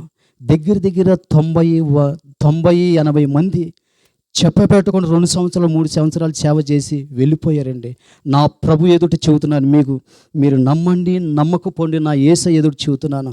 సీనియర్గా ఆ యొక్క మినిస్ట్రీలో నేను 22 సంవత్సరాల వరకు ఉండటానికి కారణం ఏంటంటే సీక్రెట్ నెంబర్ 1 దేవుని కృప. కాస్త కూస్తో ప్రభుతో నేను గడుపుతా. ప్రార్థన అలవాటు ఉంది నాకు. సపట్లు కూడా దేవుని మహింపరచండి. హల్లెలూయా. ప్రార్థన ద్వారా ఎన్ని మరలాలు, ఎన్ని ఆపదలు, ఎన్ని చిక్కులు, ఎన్ని పోరాటాలు వచ్చినా ప్రార్థన చేసేవాడితో ప్రభు అంటున్నాడు అపొస్తలుల కార్యం 22:25 వచనములో, నేను ప్రభువుని ఎల్లప్పుడూ చూస్తున్నాను, ఆయన నా కుడిపార్శ్వన ఉన్నాడు, నేను కదల్చబడను. హల్లెలూయా, హల్లెలూయా. ఈరోజు నీ జీవితంలో ప్రార్థన ఉందా? ప్రభు అంటున్నాడు, ప్రార్థన లేకుండా నువ్వేమి మేలు పొందగలుగుతావు? దేవుని స్తుతించకుండా నువ్వేమి ఆశీర్వదింపబడగలుగుతావు? దేవుని స్తుతించే వాళ్ళకే దేవుడికి ఇష్టం, ప్రార్థన చేసేవాళ్ళే దేవునికి ఇష్టం. అటువంటి వారే దేవునికి కావాలి. అటువంటి వాళ్ళని నేను అంటున్నాను. దేవుడు అంటున్నాడు, నేను ఆశీర్వదిస్తాను. హల్లెలూయా. 2 అయినాయి, ఇంకా 10-30 చెప్పాలి. హల్లెలూయా. కానీ చెప్పను, ఈ కొంచెం పొడిగిపోకుండా సింపుల్గా ముగిచ్చేస్తాను. 3వది ఏంటో తెలుసా? దావీదుకున్న లక్షణం అంతగా ఆశీర్వదింపబడటానికి బెస్తపాతో తప్పు చేశాడు. 2వదిగా తన భర్తని యుద్ధంలో పెట్టి ప్లాన్గా చంపించాడు. అది ఒక తప్పు తప్పించి ఏ తప్పు చేయలేదు. ఆ తప్పు చూడండి, కీర్తన 6:6లో చూడగలిగితే ఆయన ప్రతి రాత్రి కన్నీళ్లు కారుస్తూ మూలుగుతూ పరుపు కొట్టుపోయే కన్నీరు కారుస్తూ ఉన్నాడు. పరుపు కొట్టుపోయే అంతగా కన్నీరు కారుస్తున్నాడు. అంటే దావీదుకున్న 3వ లక్షణము స్తుతించడంతో పాటు ప్రార్థనతో పాటు ప్రతిరోజు కూడా ఏం చేస్తున్నాడు తెలుసా? అతను చేసిన తప్పు చరిత్ర చెబుతుంది. 7 సంవత్సరాలు పశ్చాత్తాపడ్డాడంట. సపట్లు కూడా దేవుని మహింపరచండి. ప్రతిరోజు కూడా తన యొక్క జీవితాల్లో చేసిన తప్పు ఎన్నో రాత్రులు మేలుకుని కన్నీరును బట్టి పరుపు కొట్టుపోయిందంటే, పరుపు కాదు దాని ఆత్మీయ అర్థం, పాపం కొట్టిపోయేంత వరకు. హృదయంలో ఉన్న పాపం, హృదయంలో ఉన్న దేశం, హృదయంలో ఉన్న ప్రతి దేవునికి అతనికి ఆయాస్కరం ఉన్న ప్రతి పాపం, దేవునికి అతనికి ఉన్న సహవాసం, తెంచివేసిన పాపం సహవాసం కలిసేంత వరకు కూడా, పాపము పోయేంత వరకు కూడా, పరిశుద్ధులుగా మారేంత వరకు కూడా ఆయన 7 సంవత్సరాలు కన్నీరు కారుస్తూ ప్రార్థన చేసి అతను దేవునికి ఇష్టడుగా మారాడు. సపట్లు కూడా దేవుని మహింపరచండి. అంటాడు ప్రభు మత్తయి సువార్త 5:8లో, హృదయ శుద్ధి కలిగిన వారు ధన్యులు, వాళ్ళు దేవుణ్ణి చూసేతారు. హృదయ శుద్ధి లేకుండా నువ్వు ఎలా ఆశీర్వదింపబడగలుగుతా? నీ హృదయంలో శుద్ధి ఉండాలి. ఎన్నో కూడుగులకు వెళ్ళావు, ఎన్నో మీటింగులకు వెళ్ళావు. దయచేసి నన్ను గమనించండి. కొంచెం పరిశుద్ధాత్మ దేవుడు గట్టిగా మాట్లాడితే, నేను కాదండి, నా సొంత వారైనా తెలిసిన వారైనా ఎవరైనా సరే పరిశుద్ధాత్మ దేవుడు కొంచెం ఆవేశంగా మాట్లాడతాడు, నీతో మాట్లాడతాడు. ఇది నా మంచి కొరకే. చూడండి, సమరస్త్రీతో కూడా నా యేసయ్య చెప్పాడు, నీకు 5 పెనిమిట్లు ఉన్నారు, మళ్ళా ఇంకొక పెనిమిటి కోసం ఎదురు చూస్తున్నావంటే ఆమె ఏం చేసిందో తెలుసా? అక్కడికక్కడే ఒప్పుకుని ఆ కొండను పగలగొట్టిందంటే, హృదయం అనే కొండ పగలగొట్టి ఏం చేసిందంట? పాపం అనే కొండ పగలగొట్టి ఆమె మారి సమరయ పట్టణం అంతా ఒక స్త్రీ మార్చింది. సపట్లు కూడా దేవుని మహింపరచండి. కొంతమంది పాపాన్ని గురించి ఎత్తి చూపిస్తే తిరుగుబాటు చేస్తారు. తిరుగుబాటు చేస్తే క్షమాపణ లేదు. తిరుగుబాటు చేయకోకుండా ఒప్పుకొని విడిచిపెడితే క్షమాపణ ఉంది. దావీదుకు కూడా ఏం చెప్పాడు తెలుసా? రాజు దావీదు తప్పు చేసినప్పుడు ఎవరు చెప్పారో తెలుసా? నాతాను ప్రవక్త చెప్పాడు, వచ్చి వెంటనే చెప్పాల, కథ రూపంలో చెప్పాడు. కథ అంతా చెప్పాలని టైం లేదు. నువ్వు సావకముందే దేవుని దగ్గర పశ్చాత్తాపడ్డాడు దావీదుకి. ఎవరో తెలుసా? నాతాను ప్రవక్త. ఏం చేశాడు? యుద్ధంలో ఒక సైనికుడు భార్యని, ఒక సైనికుని దేవుని పక్షంగా పోరాడుతూ ఉండగానే భార్యనితో పాపం చేయటమే కాకుండా నిండు ప్రాణాన్ని యుద్ధంలో ముందు పెట్టి చంపించాడు. ఇది భయంకరమైన పాపాన్ని మూట కట్టుకున్న తర్వాత దేవుని దగ్గర నాతాను ప్రవక్త వచ్చి చెప్పిన తర్వాత పశ్చాత్తాపడి కడగబడి పవిత్రపరచబడ్డాడు. ఈరోజు నీ జీవితంలో, ఇటువంటి జీవితంలో ఎన్నో మీటింగులకు వెళ్ళావు, సెల్లో కానీ టీవీల్లో కానీ ఇంటి దగ్గర కానీ ఎన్నెన్నో వాక్యాలు, నాకన్నా గొప్ప గొప్ప ప్రసంగికులు, ఎంతో అభిషక్తుల మాటలు వింటున్నావు. నీ జీవితంలో ఈరోజు మార్పు కలుగునుగాక యేసు నామములో, క్రీస్తు రూపం కలుగునుగాక యేసు నామములో. దావీదు, ఇక్కడ ఉన్నవాళ్ళు దావీదు చేసిన పాపం నువ్వు నేను చేయలేదండి. ఒక స్త్రీని తప్పు చేసి తన భర్త అడ్డుగా ఉన్నాడని ఏం చేశాడు తెలుసా? భర్తను కూడా ప్లాన్ చేసి ఫినిష్ చేయించాడండి. ఇది సామాన్యమైన విషయమా? ఇది సామాన్యమైన విషయమా? ఒకవేళ ఇశ్రాయేలు ప్రజలందరికీ నా గురించి తెలిసిపోయిందని ప్లాన్ చేసిన ప్రభు అంటున్నాడు. 139వ కీర్తన ఇది చూడండి. 139వ కీర్తన ప్రారంభ వచనం చూడండి. ఎవరికి తెలియకపోయిన పాపం నువ్వు ఎవరి కళ్ళు కప్పినా నా దేవుని కళ్ళు కప్పలేవు. యెహోవా చూడండి, ఇక్కడ కూర్చున్న మమ్మల్ని ఇక్కడున్న సేవకుల్ని మీరు పరీక్షించకపోయినా మన హృదయ రహస్యాలు ఎరుగున్న దేవుడు ఒక దేవుడు ఉన్నాడు. హల్లెలూయా. చదువు తల్లి, చదువు. యెహోవా నన్ను పరిశోధించి ఉన్నావు. మీరు కూర్చోటమేనా, మీరు లేచుట, నా తలంపులు, నీ మైండ్ సెట్ ఏంటో నాకు తెలుసు, నువ్వు కూర్చోవడం ఏంటో తెలుసు, నీ పడకేంటో తెలుసు, నీ మాట్లాడే విధానమే తెలుసు, నీ దినచర్య అంతా కూడా తెలుసు, నీ పరిస్థితి అంతా నేను చూస్తున్నాను. చదువుకుంటారమ్మా.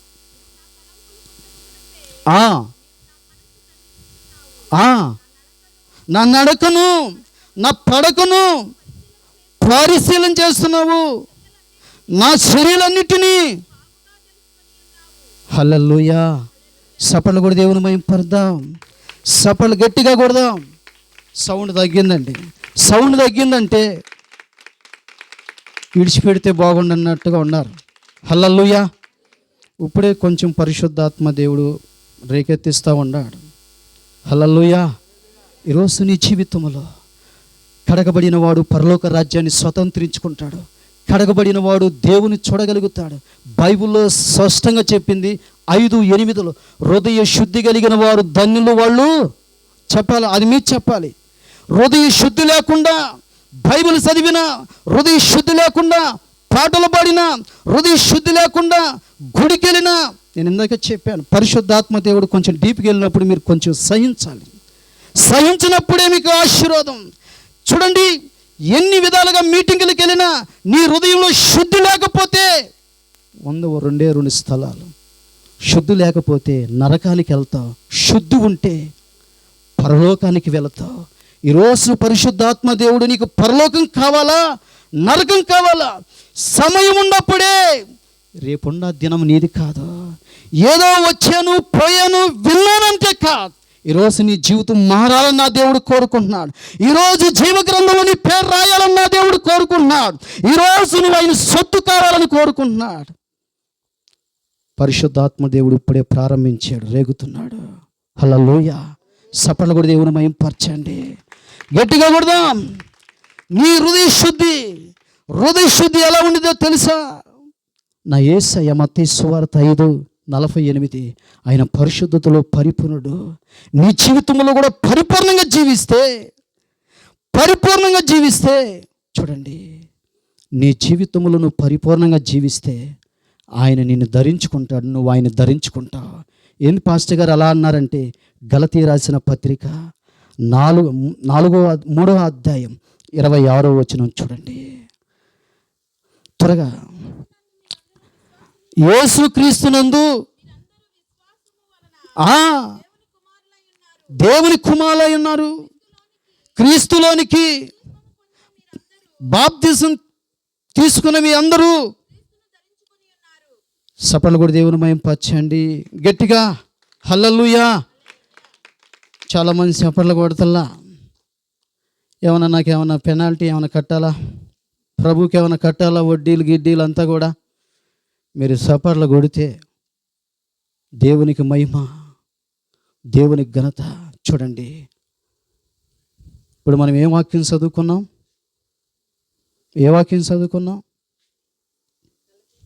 గలతీ పత్రిక. ఎప్పుడైతే యేసు రక్తం చేత కడగబడతావో అప్పుడు నువ్వు ఎవరిని ధరించుకుంటావు? ఎవరు సౌండే లేదే, నేను ముగించేస్తున్నాను. ఇప్పుడే కొంచెం వాక్యం కొంచెం రేజ్ అవుతుంది అనుకుంటే మీరు నన్ను చేసేస్తున్నారే. హల్లెలూయా. ఒకవేళ నీవు నీ పాపాలు ఒప్పుకుని నువ్వు పరిశుద్ధపరచబడి నీ యేసు రక్తం చేత కడగబడి బాప్తిసం తీసుకున్నట్టయితే రాజాతి రాజు, ఈ భూలోకానికి సర్వ సృష్టికర్త అయిన ప్రభువైన యేసుక్రీస్తుని నువ్వు ధరించుకుంటావండి. ఆయన నిన్ను ధరించుకుంటాడండి. ఆయన నువ్వు ఏకమై నువ్వు కూర్చుంటే ఆయన కూర్చుంటాడు, నువ్వు భోంచేస్తే ఆయన చేస్తాడు. చాలా విచిత్రంగా ఉందంటారు. చూడండి, ప్రభుని రుచి ఎరిగితే ఆయన నువ్వు కూడా భోంచేస్తారు. ఎక్కడుంది పాస్టర్ గారు అంటే ప్రకటన గ్రంథం 3వ అధ్యాయం 20వ వచనంలో చూడండి. ఆయన నువ్వు భోంచేస్తారు. ఇందాక చెప్పాను, పరిశుద్ధాత్మ దేవుడు ప్రారంభమయ్యాడు మీతో మాట్లాడటానికి. ఇదిగో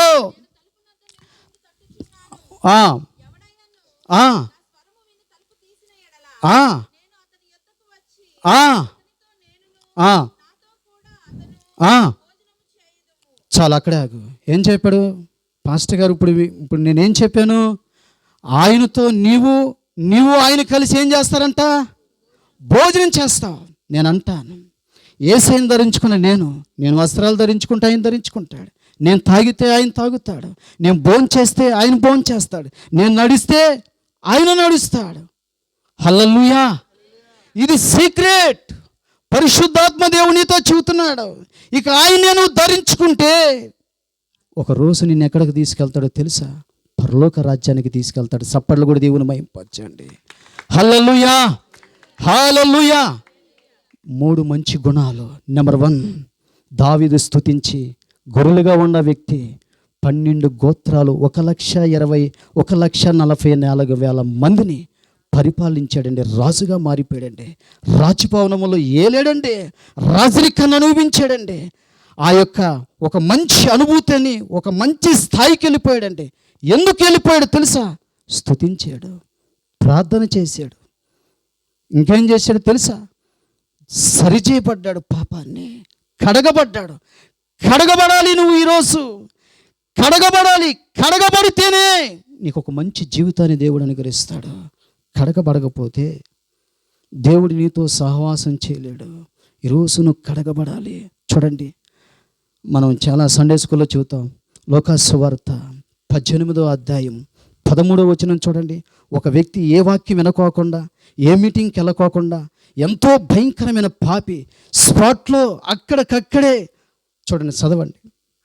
అయితే సుంకరి దూరంగా నిలబడి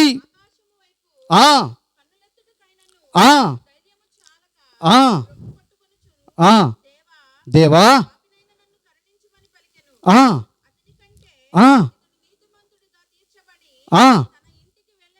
చాలు. ఎక్కడికి వెళ్ళాడంటమ్మా? ఇంటికి వెళ్ళాడు. వచ్చేటప్పుడు, మందిరానికి వచ్చేటప్పుడు ఎలా వచ్చాడు? సీక్రెట్. వచ్చేటప్పుడు పాపిగా వచ్చాడు. వచ్చేటప్పుడు పాపం చేసి చేసి చేసి చేసి ఘోరంగా పాపిగా వచ్చి ఆ పాపాన్ని బట్టి మనశ్శాంతి లేక మందిరానికి వచ్చి అంటున్నాడు, ప్రభువా, ఆకాశం వైపు కన్నులెత్తటానికి కూడా నేను యోగ్యుని కాదయ్యా అని గుండెలు పగిలేలాగా పాపం విషయంలో పశ్చాత్తాపడి యేసు రక్తం చేత కడగబడి వెళ్ళేటప్పుడు నీతిమంతుడిగా వెళ్ళాడు. సపర్లు కూడా దేవుని మహింపరచండి. వచ్చేటప్పుడు పాపిగా వచ్చాడు. మందిరానికి వెళ్ళేటప్పుడు ఎలా వెళ్ళాడు? ఒక పాపిగా వచ్చి, ఒక అపవిత్రుడిగా వచ్చి. మనకలాగా ఎన్ని ప్రసంగాలు వెళ్ళలేదండి. మనకలాగా బైబిల్ అంతా ప్రసంగాలు వెళ్ళలేదండి. ఒకే ఒక రోజు వచ్చాడు. ఏ ప్రసంగం వినలేదు, పాపినని గుర్తిరిగాడు. యేసయ్య నా పాపాలు ఈ భూప్రపంచములో నా పాపాలు క్షమించగలిగిన వారు ఎవరైనా ఉన్నారంటే ఆయన ప్రభు అయిన యేసుక్రీస్తు అని గుర్తిరిగాడు. ఆ పాపాన్ని బట్టి నేను మోక్షానికి వెళ్ళాలి, నేను దేవుని రాజ్యానికి వెళ్ళాలి, ఈ జీవితాన్ని నుంచి నేను విడుదల పొందాలని ఆ మందిరానికి వచ్చి యేసు రక్తం చేత కడగబడ్డాడు. ఇంటికి వెళ్ళేటప్పుడు ఎలా వెళ్ళాడు తెలుసా? నీతిమంతుడిగా వెళ్ళాడంట.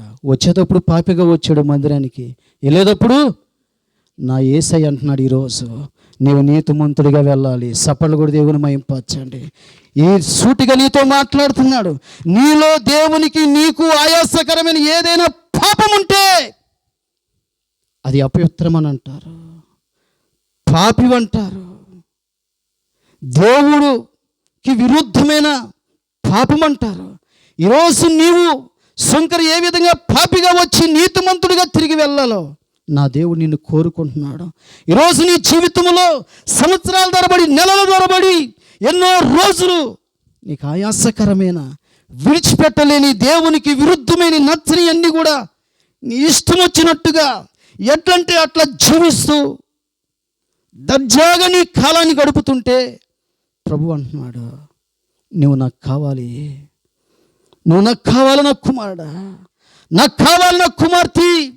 నువ్వు ఎన్ని సంవత్సరాలు ఈ విధంగా పెద్ద పెద్ద బహిరంగ సభలకు వెళ్ళావు, పెద్ద పెద్ద ప్రసంగాలు విన్నావు, ఎన్నెన్నో స్థలాలకు వెళ్ళాను, అన్ని కోణాల్లో నీ పాపాన్ని ఎత్తి మాట్లాడినప్పుడు ఎలా పాపిగా వచ్చావో మీటింగ్కి ఆ పాపంతోనే వెళ్ళిపోయావు.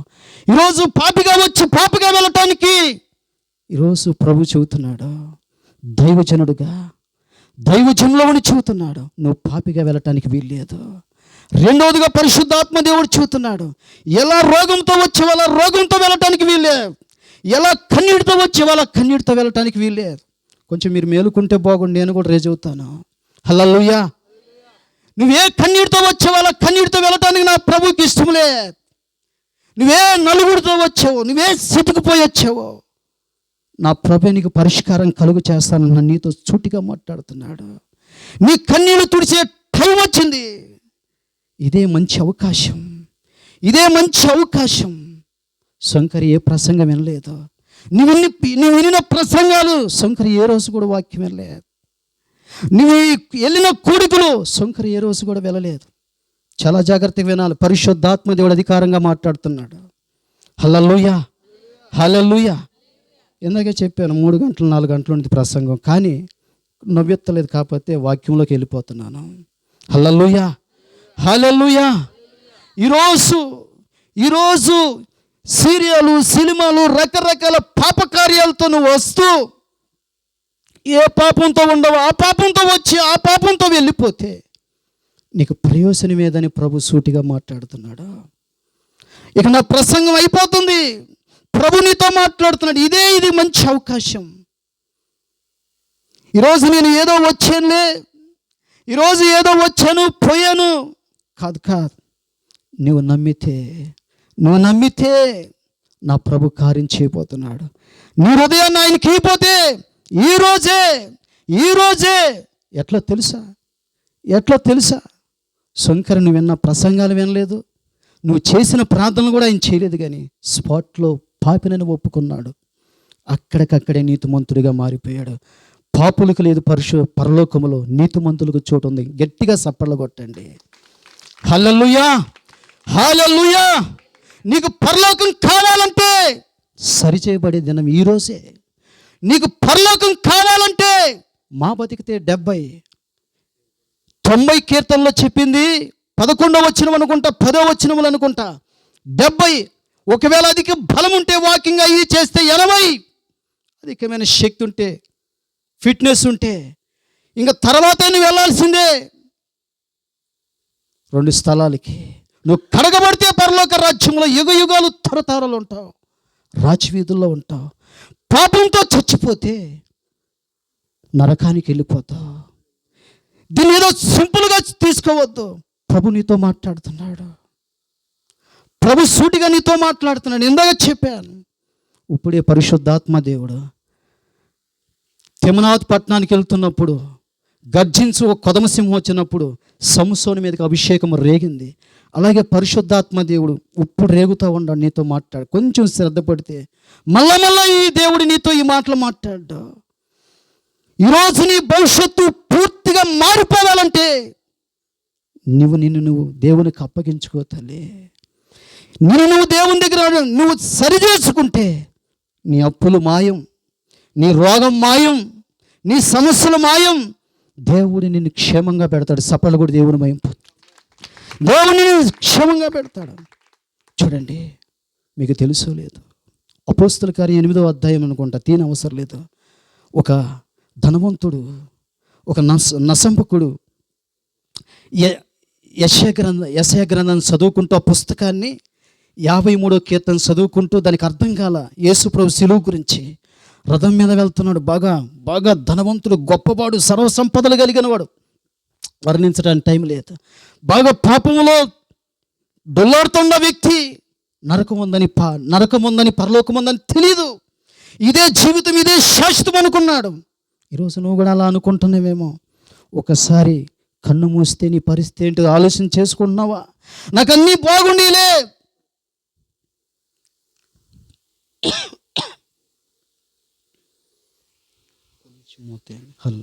హల్లెలూయా హల్లెలూయా. ఒకసారి అందరూ అలా చూద్దాం గట్టిగా గట్టిగా.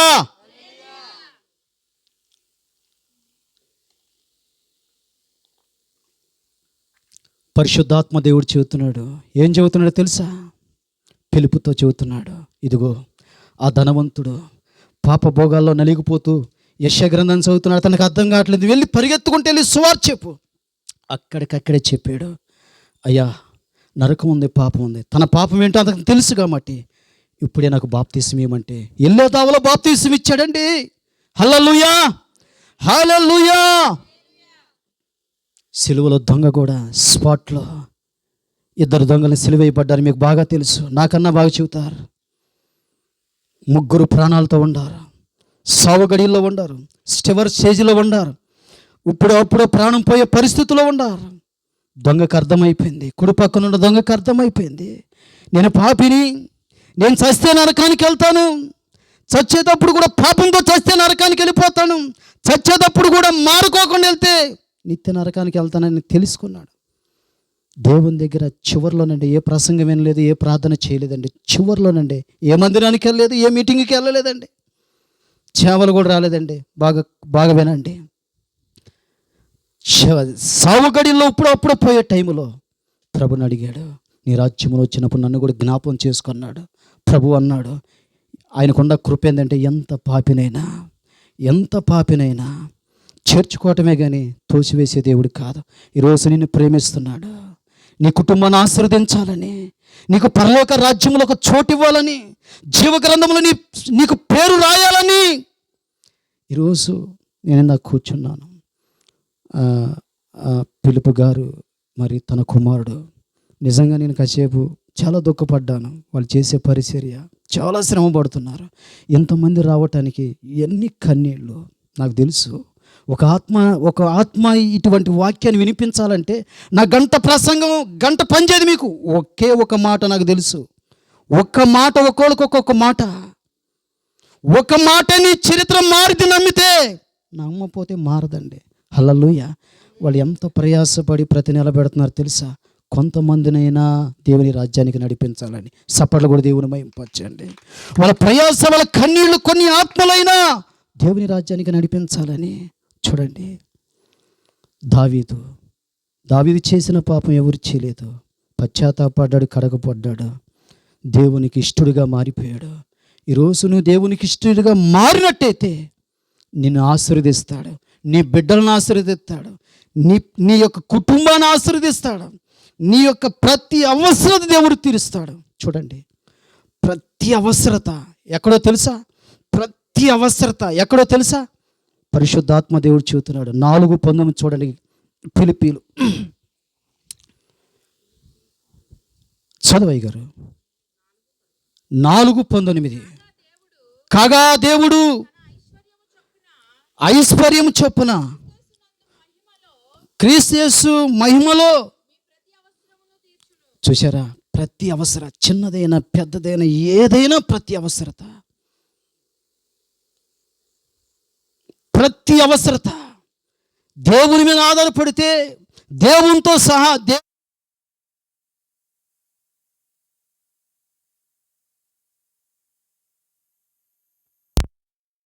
హల్లెలూయా హల్లెలూయా.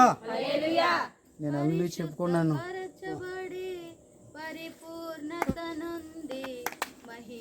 నేను ఎడితే, నేను బాధపడితే ఆయన తట్టుకోలేడు.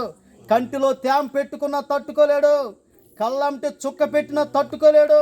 చెంపలంటే కన్నీరు కాచినా తట్టుకోలేడు. వచ్చి తుడుస్తాడు. నీ కొరకు రక్తమే ఇచ్చేసాడు. 6 లీటర్లు కలిగిన రక్తాన్నే త్యాగం చేసి యవన జీవితాన్ని ఇచ్చేసిన వాడు. నువ్వు ఏడిస్తే ఆయన ఊరుకోలేడు. ఆయనకి నీకు సంబంధం ఉంటే సీక్రెట్ అదే. సప్పళ్ళు కూడా దేవుని మహిమపరచండి గట్టిగా. ఆయనకి ఇష్టమైన వారందరూ గట్టిగా హల్లెలూయా. చూడండి, నేను ముగించిపోతున్నాను. నేను మంచి అన్ని గుణాలు చెప్పలేదు, కానీ పరిశుద్ధాత్మ దేవుడు ఇందాకేమన్నాడు తెలుసా? ఫిలిప్పీయులు 4:19 క్రీస్తు యేసులో ప్రతి అవసరత అండి. ఇక్కడున్న వాళ్ళందరికీ తెలుసు. 22 సంవత్సరాల్లో 50 రూపాయలకి నేను తొలిలో సేవ చేశానండి. ఈరోజు ఎంతోమంది సేవకులకి దేవుడిచ్చే కృప అనుగ్రహించాడు. సప్పళ్ళు కూడా దేవుని మహిమపరచాడు. ఎంతోమంది సేవకులకి ఇవ్వగలుగుతున్నాను. ప్రతి అవసరత, కష్టం అంటే తెలుసు, అవమానం అంటే తెలుసు, మానసికం అంటే తెలుసు, విరక్తి అంటే తెలుసు, అన్నీ భరించుకుని ఇందాకే చెప్పాను, సేవ లగ్జరీతో కూడింది కాదు. క్రీస్తు యేసులో ప్రతి అవసరత నువ్వు నమ్మితే నీ అవసరాలు చిన్నదైన పెద్దది. ఎర్ర సముద్రం తీర్చినోడు నీ అవసరం తీర్చలేడా? ఇరుకుగోళ్ళు కూల్చినోడు నీ అవసరం తీర్చలేడా? యోర్దాను నదిని రాశిగా మార్చినోడు నీ అవసరం తీర్చలేడా? ఈ భూమిని అన్ని సృష్టించి ఈ సముద్రాలని కలుగు చేసి అనుకున్నాడు, జలరాశులు కూడా కలగాలనుకున్నాడు. నీ కలుగు చేయలేడా? నా యేసయ్య చూడండి, లోకాసు వార్తలో పరిశుద్ధాత్మ దేవుడు చెబుతున్నాడు. 5:5 చూడగలిగితే లోకాసు వార్తలో మీరు తినవసరత లేదు. పేతురు రాత్రంతా చేపలో ప్రయాసపడ్డాడు. దేవుని ప్రమేయం లేకుండా, దేవుని అనుమతి లేకుండా రాత్రంతా చేపలు పట్టేది ఆయనకు మాత్రమే ఎక్స్పీరియన్స్. ఎవరికి తెలియదు, ఆయనకు వృత్తి. నా యేసయ్యని జత చేసుకున్నాడు. నా యేసయ్య మాట విన్నాడు. రెండోసారి ఒకసారి వెళ్ళిపోయి వ్యసన పడిపోయాడు, ఏమీ పొందుకోలేదు. నా దేవుని సపోర్ట్ చేసుకున్నాడు. ఇక్కడ ఉన్న సేవకులు కూడా దేవుని పక్కన జత చేసుకుని ఇంతవరకు ప్రయాస పరిచయలో కొనసాగుతున్నాం. ఇంత కేకలు పెట్టడానికి కారణం ఏంటో తెలుసా? దేవుని చూసుకునే ఆ రోషం, దేవుని చూసుకునే ఆ ధైర్యం, దేవుని చూసుకునే ఆ యొక్క అహంభావం. హల్లెలూయా. ఏ సముద్రములో లేవో ఆ సముద్రంలో నా దేవుడు చేపలు కలుగు చేశాడు, విస్తారమైన చేపలు. సప్పళ్ళు కూడా దేవుని మహిమపరచాడు. ఈరోజు నీకు ఏమీ లేదు, ఆయన నమ్ము, ఆయన జత చేసుకో. ధోని అంటే ఒక కుటుంబం కావచ్చు. ఆ ధోని అనే కుటుంబములో రెండోసారి పేతురు ఎవరిని జత చేసుకున్నాడు? అయ్యగారు అందరు నిద్రపోయినట్టు ఉండారా లేరు? హల్లెలూయా. చాలా మంది అనుకుంటున్నారు, దేవుడు నాకు మంచి అవకాశం ఇచ్చేవాళ్ళే, కొంచెం నిద్రపోయి కరెంట్ వచ్చినప్పుడు లెగుద్దామని అనుకుంటున్నాను. పక్కన ఉన్నాడు దేవుడు, నేను చూస్తున్నాడు. హల్లెలూయా. ఇంకా సిస్టర్ ఇందాక చదివింది. ఇప్పుడు ఇందాక ఏం చదివింది తెలుసా? నేను చెబుతా, వినండి. నేను చెబుతాను. పరిశుద్ధాత్మ దేవుడు నాతో ఉన్నాడు కాబట్టి నేను చెబుతాను. 139వ కీర్తన 1వ వచనంలో మనం కూర్చోవటము, మేము లేవటము, కరెంటు పోయినప్పుడు కళ్ళు మూసుకునేది, నిద్ర తీసేది, అన్ని గమనిస్తున్నాడు, నిర్లక్ష్యంగా ఉండేది. దయచేసి నేను అట్లా అంటున్నాను కాదు, దేవుడు కూర్చున్నా మన పక్కన ఉంటాడు. హల్లెలూయా. నీకు తెలుసు, ఎప్పుడు చెప్పుకునే వాక్యం, 2-3 కూరుంటే ఎక్కడ ఉంటారు? ఇక్కడ 2-3 ఉన్నారా? లేకపోతే కనీసం 100 మంది ఉన్నారా? ఆయనే కాదు. నేను ఒకటి చెప్పగలుగుతాను. నా దేవుని దగ్గర తొలి సేవలో నువ్వు నా పక్కన ఉంటేనే సేవలు అడుగు పెడతా, లేదు అన్నాను. ఈరోజు నాతో ఉన్నాడు, ఆ సేవకులతో ఉన్నాడు, మీతో ఉన్నాడు, దేవదూతలు ఉన్నారు. సప్పలు కూడా దేవుడు. ఈరోజు ఒక అద్భుతం చూడబోతున్నావు. హల్లెలూయా. రాసి పెట్టుకో, ఈ నెలలో ఒక అద్భుతం నీ జీవితంలో జరిగిద్దంతే. నువ్వు దృష్టి పెట్టు, ఆమేనని చెప్పు, అంతే. నా సేవ అనుభవం నోటితో చెప్పాను. పిల్లలు కలగాలంటే కలిగినాయి, అంతే. దెయ్యాలు వెళ్ళిపోని అంటే వెళ్ళిపోని, అంతేగాని దెయ్యం పట్టిందని చెప్పేసి తలకాయ చేపెట్టి మెడనరాలు తిప్పేసి తలకాయ ట్రిక్సైగా ప్రార్థన పవర్. ఎలా? యేసయ్య రాత్రంతా ప్రార్థన చేసి, ఏ దెయ్యమా, గేరాసైన దెయ్యమా, విడిచిపెట్టి వెళ్ళిపోయిందా లేదా? లోకాసు వార్త 9వ అధ్యాయంలో బాల్యము నుంచి తరచుగా నీళ్ళలాగ్యంలో ఉండేవాడిని, ఏ సైతాన్ని విడిచిపెట్టి వెళ్ళిపో అంటే విడిచిపెట్టి వెళ్ళిపోయింది. ఆయన ఏ అధికారం కలిగి ఉన్నాడో మీకు బైబిల్ తెలిస్తే చూడండి. యేసయ్య అంటున్నాడు యోహాను రాసిన పత్రికలో 5:17 వచనంలో, నేను ఎట్టివాడో మీరు కూడా అట్టివారే, హల్లెలూయా, నా యందు విశ్వాసం ఉంచారు, నాకంటే గొప్ప కార్యాలు చేస్తారని చెప్పాడు. నేను ముగించబోతున్నాను. ఈరోజు నీ జీవితంలో పాపము దగ్గరికి వచ్చిన తర్వాత ఇది చాలా ఇంపార్టెంట్. ఇక్కడ కూర్చున్న వారందరూ నా యేసయ్య ప్రేమిస్తున్నాడు. నువ్వు చెప్పు, నీ నోటితో యేసయ్య నన్ను ప్రేమిస్తున్నావు చెప్పు, గట్టిగా చెప్పు. ఈరోజు నువ్వు నాతో మాట్లాడుతున్నావయ్యా, గట్టిగా చెప్పండి. చూడు, యేసయ్యకు నువ్వు ఆయనకు కావాలంటే, ఈరోజు ఆయనకు కావాలంటే ఎటువంటి వాళ్ళు కావాలో తెలుసా? స్తుతించేవాళ్ళు కావాలి, ప్రార్థించేవాళ్ళు కావాలి, ఆయన రక్తం చేత కడగబడిన వాళ్ళు ఆయనకు కావాలి. సప్పట్లు కూడా దేవుని మహిమ. హల్లెలూయా, హల్లెలూయా. ఇందాక సీక్రెట్ మర్చిపోకూడదు. పరిశుద్ధాత్మ దేవుడు పూర్తి చేత ముగించేస్తున్నాను నేను. ఎందుకో పరిశుద్ధాత్మ దేవుడు ఆపాలనుకుంటున్నాను, కొంచెం ముగించాల అని నేను అనుకుంటుంటే మళ్ళీ రేకెత్తిస్తూ ఉన్నాడు. చూడండి, ప్రతి అవసరత అంటే నేను సేవలో నేను ముగించేస్తున్నాను. నేను సేవలో 50 రూపాయలు సేవ చేస్తే ఏం సరిపోతుందండి? ఆ టైంలో పడాల్సినంత పడ్డాను. కిలోమీటర్లు బట్టిపోలు నుంచి కోడిపారు నుంచి ఎల్టూరు అంత దూరం నడిచిన దినాలుండి పాస్టమ్మ నేను పిల్లలు ఎత్తుకుని ఈరోజు ఏసీ కారులో తిప్పుతున్నాడు. సఫలు కూడా దేవుని మహిమ. ఏసీ కారులో తిప్పుతున్నాడండి. హల్లెలూయా.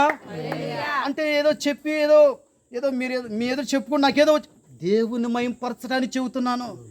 హల్లెలూయా. ఒకప్పుడు నాకే జరిగేది కష్టమైతే కొంతమంది దైవజనులకి ఇచ్చే కృప నాకు అనుగ్రహించాడండి. సత్యంగా 100% మీరు నమ్ముతారు నమ్మరు. 2 నెలలు మట్టి మన పిలుపయ్య గారికి కొంతమంది సేవకులతో పాటు ఆయన ఎంతో పరిచయం చేస్తుంటే దేవుడు ప్రేరేపించి ఏదో చిన్న కానుక పంపితే నాకు కొయిట్లో నుంచి ఎప్పుడు చూడలేని డబ్బు నాకు దేవుడు సహాయం చేశాడండి. సప్పట్లు కూడా దేవుడు గట్టిగా హల్లెలూయా, హల్లెలూయా.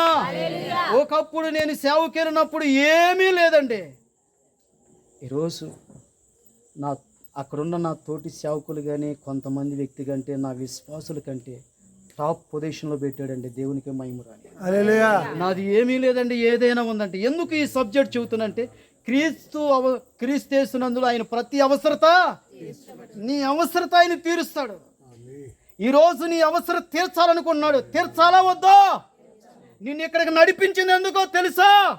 నీ అవసరం తీర్చాలని, నీ అవసరం తీర్చాలని, నీ కొదువు తీర్చాలని, నీ లోటు తీర్చాలని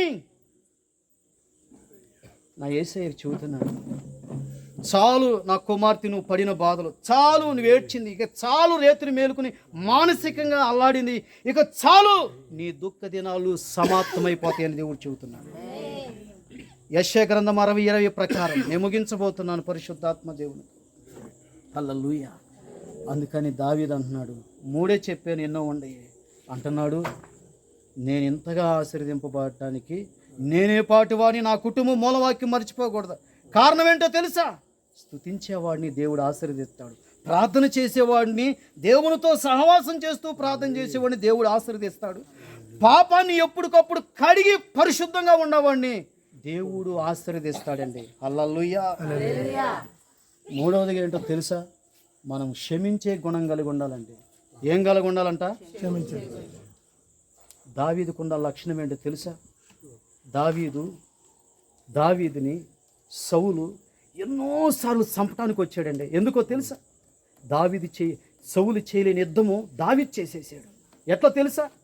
గొలియాతు 40 రోజుల వరకు కూడా ఎవడైనా సరే నాతో యుద్ధం చేసి గెలవండని దేవుని ప్రజలను ఓడిస్తున్నప్పుడు, సౌలు రాజుగా ఉన్నప్పుడు డేరాలు వేసుకుని ఆయనకి దడబుట్టి బీపీ, షుగరు, గ్యాస్ ట్రబుల్ వచ్చేసి వణికిపోతూ ఉన్నాడండి. హల్లెలూయా. గొర్రెలు మెప్పుకుంటూ వచ్చి గొలియాతుని స్పాట్లో లేపేశాడండి గొలియాతుని.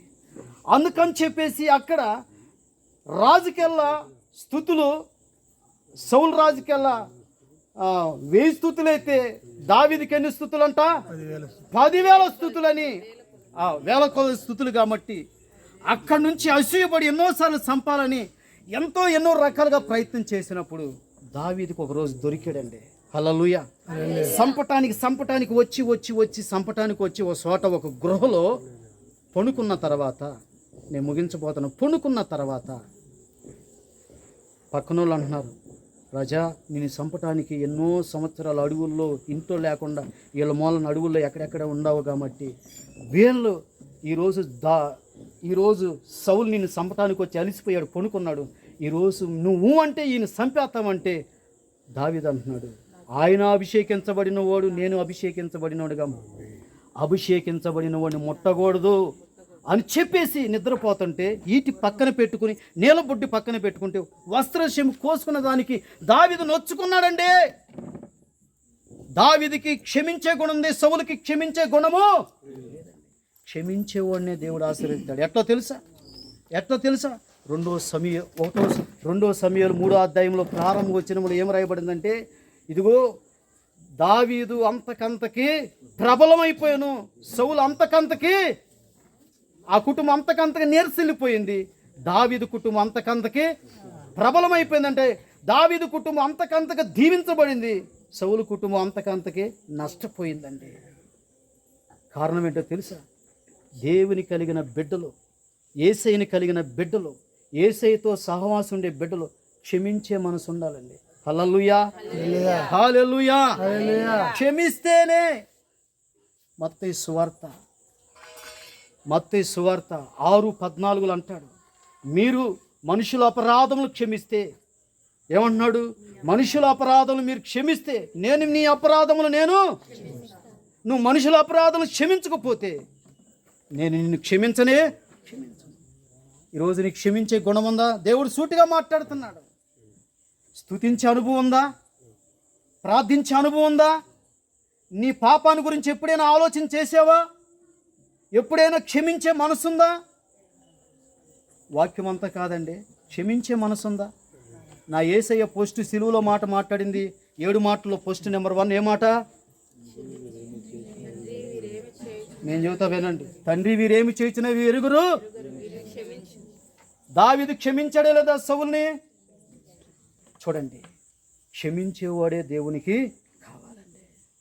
అందుకే సౌలుని తీసేసాడు, దావీదుని ఆశీర్వదించాడు. చప్పట్లు కొట్టి దేవుని హల్లెలూయా, హల్లెలూయా.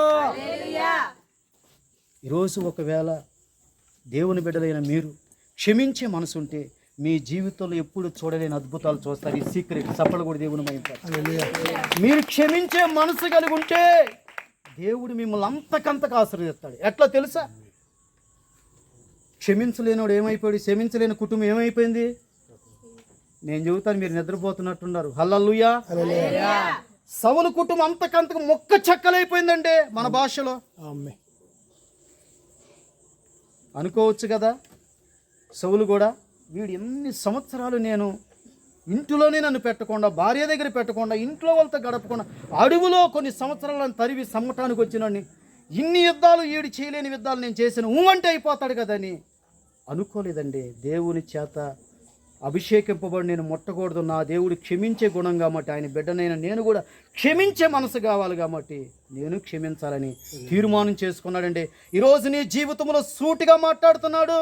ఈరోజు నీ జీవితంలో దేవుడు ఇటువంటి దావీదుకున్న లక్షణాలు నువ్వు చచ్చిపోయేంత వరకు కూడా మర్చిపోకూడదండి. ఈరోజు ప్రభు నీతో మాట్లాడేది ఏంటో తెలుసా? ఈ కోట్లు పోసిన, వజ్రాలు పోసినా నీకు దొరకవండి.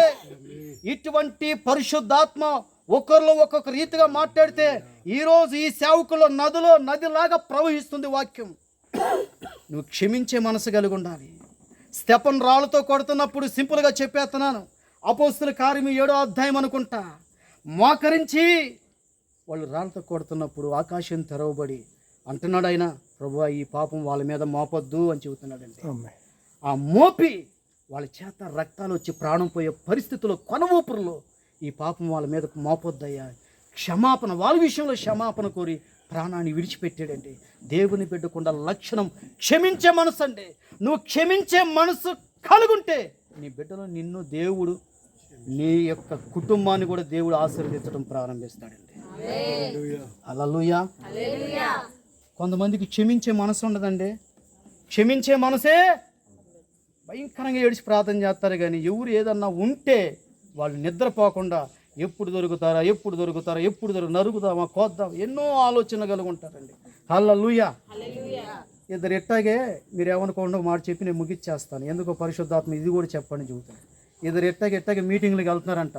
పెద్ద బైబిల్ పట్టుకుని తెల్ల వస్త్రాలు కట్టుకుని ఎవరు వచ్చి ప్రతి మీటింగ్లో ఒక ఆమె నీళ్లు పట్టుకోవడానికి వెళ్ళిందంట. ఇక పేరు చెబితే మళ్ళీ నా గురించి చెప్పాడు అనుకుంటారు. మీ గురించి కాదు, ఎవరిలో ఒకలా పేరు ఉంది. ఎందుకంటే ఆమె నీళ్ళు పట్టుకోవడానికి వెళ్తే ఒక అన్ని రాళ్ళు దేవుని నమ్మనామా, నేను ముందు పెట్టే నీళ్ళు కొండ నేను పెట్టానని ఇద్దరికి వాదనలు జరిగితే, పాస్టర్ గారు లేడు, పిలుపు గారు లేడు, ఇక్కడ కమలాకర్ పాస్టర్ గారు లేడు, ఇసాక్ గారు లేరు, ఆంధ్రేయ గారు లేడు, దేవుడు కూడా లేడు, విశ్వాసులు కూడా లేరు, ఇక్కడికి వచ్చిన సభలు కూడా లేరని చెప్పేసి ఏమంటుంది తెలుసా, ఆమె ఏదో తిడుతుంటే ఏమి కూడా ఎట్టంటే అట్ట మాట్లాడేసరికి పాస్టర్ గారు అది రావల వస్తున్నాడంటే ఎందుకు మీకు భాష మార్చేసి మీ అమ్మకు స్తోత్రం అంటుందంట, మీ నాన్నకు స్తోత్రం అంటుందంట. ఆమంటుందంట దేవుని నమ్మనామా, ఇదేదెవరి ఇప్పుడు వరకు తెలుగులో మాట్లాడింది ఇక అరవలోకి వెళ్ళిపోయింది, నేనెందుకు తగ్గేదని చెప్పేసి ఇన్ని మీటింగ్లకు వచ్చినామా, నువ్వు మా అమ్మకి స్తోత్రం అక్కకి స్తోత్రం అంటే మీ ఇంట్లో ఒళ్ళోలో పోతే మీకు స్తోత్రాలు పోవే ఎగిరిపడి సార్. మళ్ళీ ఇదొక నడిపింపు వచ్చేసింది, నవ్వించే అభిషేకం. హల్లెలూయా, హల్లెలూయా. ఏమంటే ఇన్ని మీటింగులకు వెళ్ళిపోయి ఏమంటుంది తెలుసా, మీరు ఉల్లోలో పోతాం మీకు స్తోత్రాలు ఎగిరిపడి సావే అంటుందంట. పాస్టర్ గారు అక్కడ ఉండి అమ్మా ఎంత ఎత్తున ఎగిరి సావాలమ్మా అంటున్నాడు. ఆ ఎత్తు ఏంటో చెప్పమ్మా, నేను కూడా కొలతేసి ఎగిరిపడి సహజ తడిసిపోతాను. ఒక కుటుంబానికి వెళ్ళా, అయ్యా పద్దాక మా ఇంట్లో శాతపళ్ళు వైద్యాలు చేస్తున్నాడయ్యా, వాడు ఎగిరిపడి సావాలని నన్ను అడుగుతుంది ఆ ప్రార్థన. అమ్మ ఆ ప్రార్థన నాకు రాదంటే, నువ్వు నాకు సెట్టు కావనే. హల్లెలూయా. నేను నీకు సెట్టు కాను, నా దేవుడు కూడా నీకు చెప్పండి అమ్మా ఆ మాట అన్నా. ఇంత బాదుకుంటున్నా చీకట్లో మీరు ఏమి నాకు సపోర్ట్ చేయట్లేదే, ఇప్పుడు సపోర్ట్ చేయకపోయినా నా దేవుడు నేను లెక్క అడుగుతాడు. హల్లెలూయా, హల్లెలూయా. రేపు ఈ వరతప్పుడు ఉండగానే పరిశుద్ధాత్మ దేవుడు, నేనైతే ఎప్పుడో వెళ్ళిపోయేవాడిని నడుచుకుంటా. హల్లెలూయా. చూడండి ఆమె ఏమంటుంది తెలుసా, ఎగిరిపడి సావాలయ్య అంటుంది. నేనేం తక్కువని కాదు కదా, ఎంత ఎత్తున ఎగరాలమ్మా అంటే, అయ్యా నువ్వు కూడా తక్కువడు కాదయ్యా అని. సార్ మీరు కూడా లేకపోతే ఏందమ్మా ఎగిరిపడి వచ్చే ప్రార్థనలు మా దగ్గర లేవమ్మా అంటే, పానీ దేక్కుంటా సావాలయ్యా వాడని. అదేదో ఎట్ట దేకాలో చూపించమ్మా, ముందు నువ్వు చూపించు, అట్టగా చేస్తానమ్మా. అయ్యా నువ్వు ఈ మాట అన్నందుకు ఆడు దేక కంటే నేనే దేకి సత్తానంట. హల్లెలూయా. ఏమైనా దైవజనుడికి ఏమైనా తక్కువ? ఒక కుటుంబాన్ని పరిపాలిస్తే మతి మరుపు, ఎన్ని కుటుంబాలని. హల్లెలూయా. మా చర్చిలో ఒకడు ఉన్నాడండి పుణ్యాత్ముడు, ఆవులు తోలుకెళ్తాడు, ఆవులు విడిచిపెట్టి వేరే వాళ్ళని ఆవులు మేపుతాడండి. వాళ్ళ భార్య బుర్ర మీద కొట్టే కొందనే వాడు వేరే వాళ్ళని ఆవులు మేపుతాడు. కోతగానే వెళ్తాడు, వాళ్ళు కోత కోయడండి, వేరే వాళ్ళు కోత కోసేస్తాడు. చెప్పాను ఇది ఒక అభిషేకం రెడీ అయిపోయింది. హల్లెలూయా. చూడండి ఎందుకు వీడికి మతిపోవాలని చెప్పేసి ఏసాన గారు మీటింగ్ తీసుకెళ్ళిపోయానండి. వాడు చెప్పులు వాడు వేసుకోవాలా లేదా?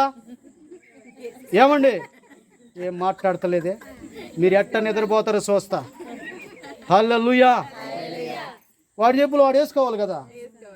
ఒక లేడీ ఎత్తు చెప్పు ఒకటి, వీని చెప్పు వేసుకుని అట్టగే టిఫిన్ చేస్తా అందరు చుట్టూ తిరుక్కుంటున్నారు. ఆమె వచ్చి అంటుంది, అయ్యా అయ్యా నా చెప్పు ఒకటి లేదయ్యా అంటే, అమ్మా ఇక్కడ అట్టని దొంగలు ఎవరు లేరమ్మా.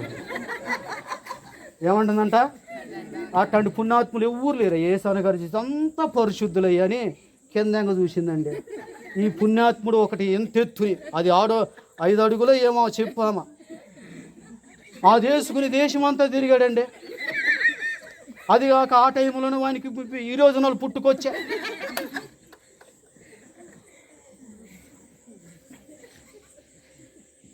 అది కూడా ఆయనకి కలిసి వచ్చానండి. హల్లెలూయా.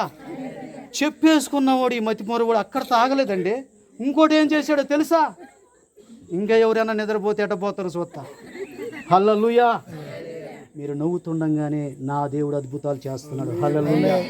మీరు నమ్మండి, నమ్మకపోండి, నా చర్చలు నవ్వుతుండగానే అద్భుతాలు జరుగుతాయండి. ఎప్పుడు ఉసురుగామంటే ఏమీ జరగదండి. వాక్యం తెలుసా ఎక్కడ పాస్టర్ గారు అంటే చెబుతా చూడండి. పిలిపి 4:4. హల్లెలూయా. పౌలు అన్నాడు, ఏమన్నాడు తెలుసా? మరలా ఆనందించండి, సంతోషించండి. హల్లెలూయా. చెప్పేసుకున్నవాడు ఇట్లా చేసాడు, పర్వాలేదు అమ్మా, చూడలేదమ్మా అంటే అయిపోయా. సరే, ఇక రేత్రిపూట పనుకోవాలి. ఆ యొక్క మైదానం లక్షల మంది పనుకుంటారు కదా. వీడేం చేశాడంటే వీడితో పాటు తల కింద పెట్టుకుని ఆమె ఒకటి కప్పుకున్నాడండి. హల్లెలూయా. ఏమన్నా నయమండి? ఒకవేళ మతిమరుపు అయితే అట్టనా? చెప్పు తాయి మీద వేసుకుని దేశమంతా తిరిగి అన్నీ వాడుకుని 5 అడుగులో ఆ చెప్పు 5 అడుగులో ఎన్ని అడుగులో అదంతా అరగొట్టి సీలికిలాగా చేసేవండి, చేపలాగా. ఈ రోజు నాలుగు తిరిగి చూడండి. ఆమె దుప్పటి కప్పుకుని ముసుకేసుకుని ఆమె అంటుంది, సార్ నా దుప్పటి కనపడలేదు సార్ అని మమ్మల్ని అడుగుతుంది. నాకు డౌట్ వచ్చా, వీడే అయి ఉంటాడు పుణ్యాత్ముడు. హల్లెలూయా. అద్భుతాలు చేసేవాడు ఈడే కదా, ఇంకెవడు ఉంటాడు? నేను అన్నాను, పేరు ఎత్తనులే, మళ్ళీ ఎవరన్నా ఉంటే మళ్ళీ వాళ్ళు ఫీల్ అవుతారు. హల్లెలూయా. నేను అన్నాను, నీవేమన్నా దుప్పటి నీదేనంటే, సార్ నేను అట్ట మనిషిని నీకు తెలీదా నీ చర్చిలోనే. నేను సైలెంట్ అయిపోయా. ఆమె గిరగిర తిరిగి ముసుకేసుకున్నవాడు ఇంకా దృష్టి పెట్టి చూస్తుంది. ఈ దుప్పట నాది అంటే వాడు అంటున్నాడు, అమ్మా ఇది నాదమ్మా అని. అయ్యా ఆ దుప్పట నాది, సరిగా చూడంటే ముసుగు తీసి చూసి అంటున్నాడు. ఏమంటున్నాడు తెలుసా? నిజమేనమ్మా, తల కింద ఉందో దుప్పటి నాది, కప్పుకున్నది. హల్లెలూయా. హల్లెలూయా. ఒకటి చెబుతా, లేకపోతే కడుపుబ్బరం అయిపోతా, చెప్పేసి వెళ్ళిపోతాను. హల్లెలూయా. ఎవడి జ్వరం వస్తే ఎవరు వేయించుకోవాలంటే, ఎవరు జ్వరం వస్తే వాళ్ళే సూది వేయించుకోవాలి కదా. వాళ్ళ భార్యకి జ్వరం వచ్చిందంటే నేను ఎందుకు వెళ్ళా, సార్ ఇక్కడ ఆగండి, ఆగాలి కదండి. విశ్వాసులు అంటే మాకు భయం అండి, వాళ్ళు భయపెడతారు కదా, లేకపోతే తప్పిపోతారు కదా. ఎవరు నాకు సపోర్ట్ చేస్తున్నారు, చెయ్యి, ఇంకా దేవుని ఆత్మ దిగుతుంది. హల్లెలూయా. సూదండి ఇండక్షన్, ఆమెకు ఒళ్ళు నొప్పులు జ్వరం వస్తే డాక్టర్ రాసిచ్చాడు, సూది వేసేది వేరే వాళ్ళు. వీళ్ళ భర్తకి ఇస్తే ఈ చెప్పులు మార్చినోడు, దుప్పటి కప్పుకున్నవాడు సీడీ తీసుకుని ట్యాబ్లెట్లు ఇవన్నీ తీసుకుని, భార్య ఇంకా రాగలేదంటే ఈయన సూది వేయించుకుని వస్తున్నాడండి.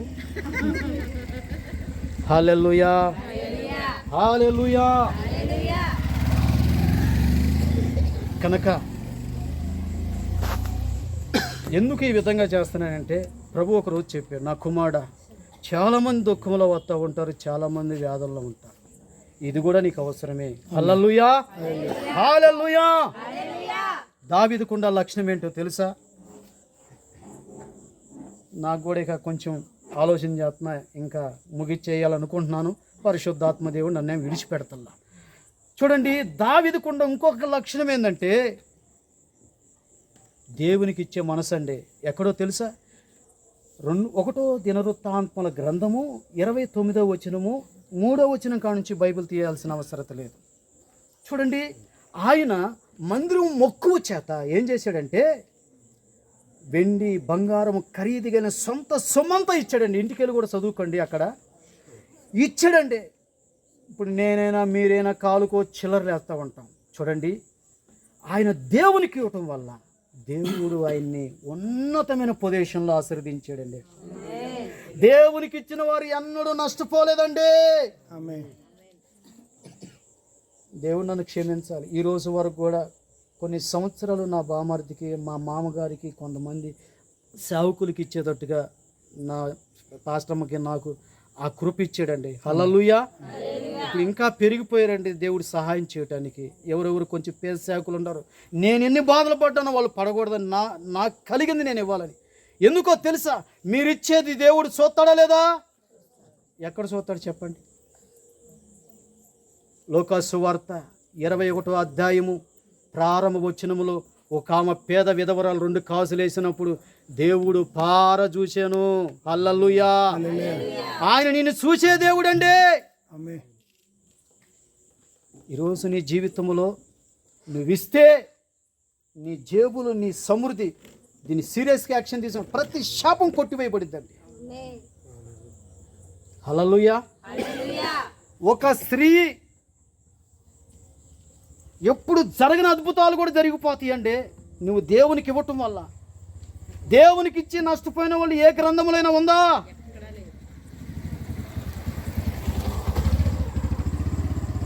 ఎప్పుడైనా నువ్వు మీటింగ్కి వెళ్ళినప్పుడు నువ్వు అనుకోవాలి, ప్రభువా ఇది నీ పరిచర్య కోసం నేను ఇవ్వాలంటే, ఆ పరిచర్యకు నువ్వు సహకరిస్తే నా దేవుడు నీ కుటుంబానికి మేలు చేస్తాం ప్రారంభిస్తాడండి, నీ బిడ్డలకు చేయటం ప్రారంభిస్తాడండి. అది ఎలా వచ్చిందో తెలీదు, నాలుగు దిక్కులో కుమ్మరించబడిద్దండి. నీ చేతులు చిన్న అయితే నా దేవుడు వర్ణించలేని పెద్ద చేతులండి. హల్లెలూయా. ఎట్లని నన్ను అడిగితే నేను చెబుతానండి, ఎందుకంటే పరిశుద్ధాత్మ దేవుడు మాట్లాడుతున్నాడు. ఎందుకంటే బ్యాటరీ ఛార్జింగ్ చేసింది నువ్వు ఇచ్చింది, కొంచెం ఉంది కాబట్టి అది ముగిచ్చేస్తాను. ఇది చెప్పటానికి చివర ఒక మాట, 5 రొట్లు 2 చేపలండి, అంతేనా?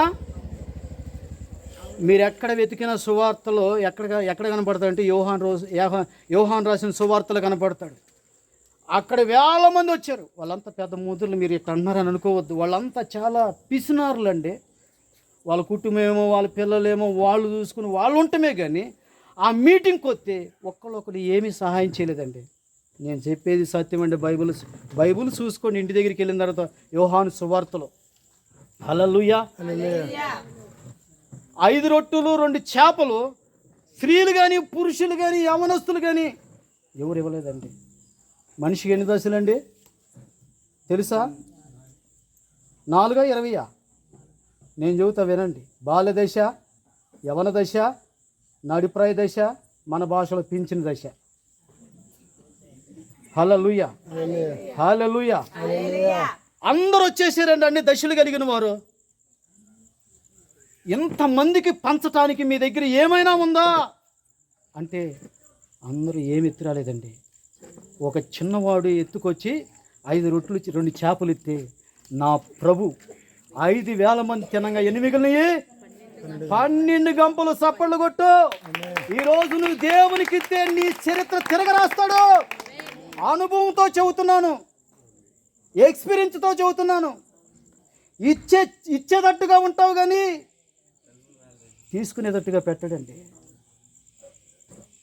మా పాస్టర్ ఎప్పుడు బట్టలు పంచిద్దండి, నాకు తెలియకుండా నాయి కూడా ఇచ్చేసి, పిల్లలు ఇచ్చేది, ఎన్నెన్నో డబ్బులు ఏదంటే అది ఇచ్చేసిద్దండి. ఆమెకి ఇంకా గొప్ప మనసు అండి. హల్లెలూయా. నేనన్నా కొంచెం అనుమానిస్తూ ఉంటాను, వాస్తవంగా దేవుని ఎదురు చెబుతున్నాను. 2-3 సార్లు అనుమానిస్తాను ఆమె, ఎందుకంటే ముందు నుంచి సేవకుడి దగ్గర పెరిగింది కాబట్టి, నేను మధ్యలో ఎట్టంటే బతికి వెళ్ళినాడు కాబట్టి. కానీ ఇప్పుడైతే దేవుడు నాకు మంచి మనసు ఇచ్చాడండి. హల్లెలూయా. హల్లెలూయా. ఈరోజు నీ జీవితంలో దావీదు ఇచ్చి దీవించబడ్డాడు. అందుకే మూలవాక్యం మర్చిపోవద్దు. రాజభవన్లో, ప్రభువా నేను ఇంతగా దీవించబడటానికి చెప్పండి, నేనే పాటివాడిని, నా కుటుంబం ఏ పాటిది? గొర్రెలు కాసుకుని రాళ్ళల్లో రప్పల్లో వాసన కొట్టుకుంటాం. మనిషిని ఎక్కడ పెట్టాడండి? రాజభవనంలో. నీ దేవుడు కూడా నువ్వు నమ్ముకున్న దేవుడు సమానమైన వ్యక్తి కాదండి. ఆయన గురించి తెలిస్తే ఈరోజు నుంచి నువ్వు ప్రారంభించు. అంతే. ఏం చేయాలి తెలుసా? స్తుతించు. ఎవరికి నచ్చపోయినా నా దేవునికి నచ్చిద్దండి. నువ్వు చేస్తే ప్రార్థన నా దేవుడు వింటాడండి. నీ జీవితంలో నీ పాపాన్ని కడుక్కుంటే 3వ మంచి గుణము దావీదులాగా నువ్వు దీవించబడతావండి. నువ్వు క్షమిస్తే దేవుని కుమారుడు అండి. నువ్విస్తే నీ స్థాయి పెరిగిపోతా వచ్చిందండి. హల్లెలూయా. హల్లెలూయా. హల్లెలూయా.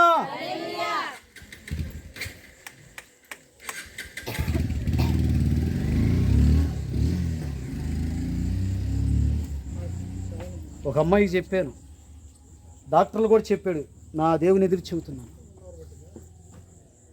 డాక్టర్లు కూడా చెప్పారు, నీ యొక్క గర్భంలో ప్రాబ్లం ఉన్న బిడ్డలు పుట్టే అవకాశం లేదని చెప్పారు. నేను అన్నాను, నీకు కలిగిన దేవునికి ఆ శాపం దోషం తొలగిపోయేది. ఒక ప్రవక్తగా అభిషేకింపబడిన వాడిగా చెబుతున్నాను. డాక్టర్లు పుట్టరన్నపోయినా నా దేవునికి సమస్తము. ఆ ఊర్లో అన్నారు, ఇక అయిపోయారు, 12 పిల్లలు అయిపోయారని మమ్మల్ని అవమానించేది. నేను చెబుతున్నాను, నా దేవుడు ఇస్తాడు.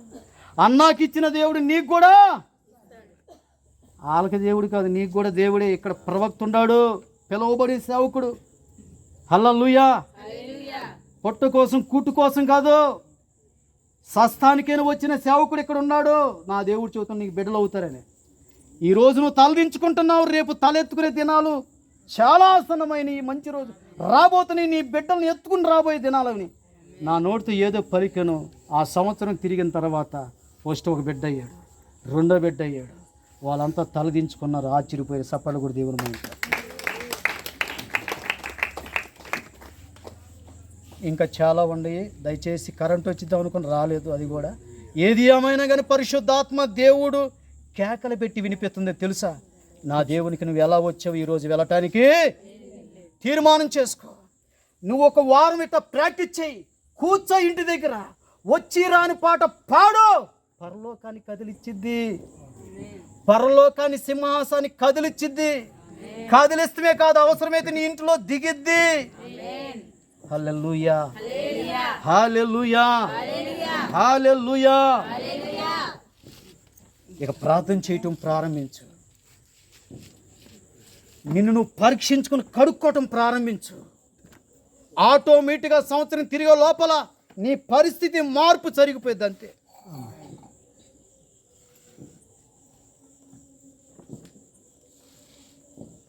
నన్ను క్షమించాలి, పరిశుద్ధాత్మతో నేను నిండుకున్నట్టు చెబుతున్నాను, కానీ టైం అయ్యగారు వాళ్ళకి నేను ఇవ్వలేకపోయినాను, క్షమించండి. దేవుడి కొద్ది మాటలు దేవుడు దీవించును గాక. హల్లెలూయా.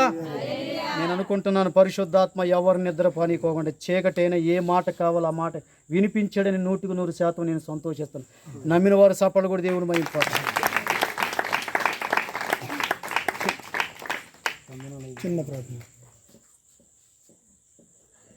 దయచేసి మీరు ఉన్న స్థలములో మీరు కళ్ళు మూసుకున్నట్టయితే నేను ప్రార్థన చేయగలుగుతున్నాను.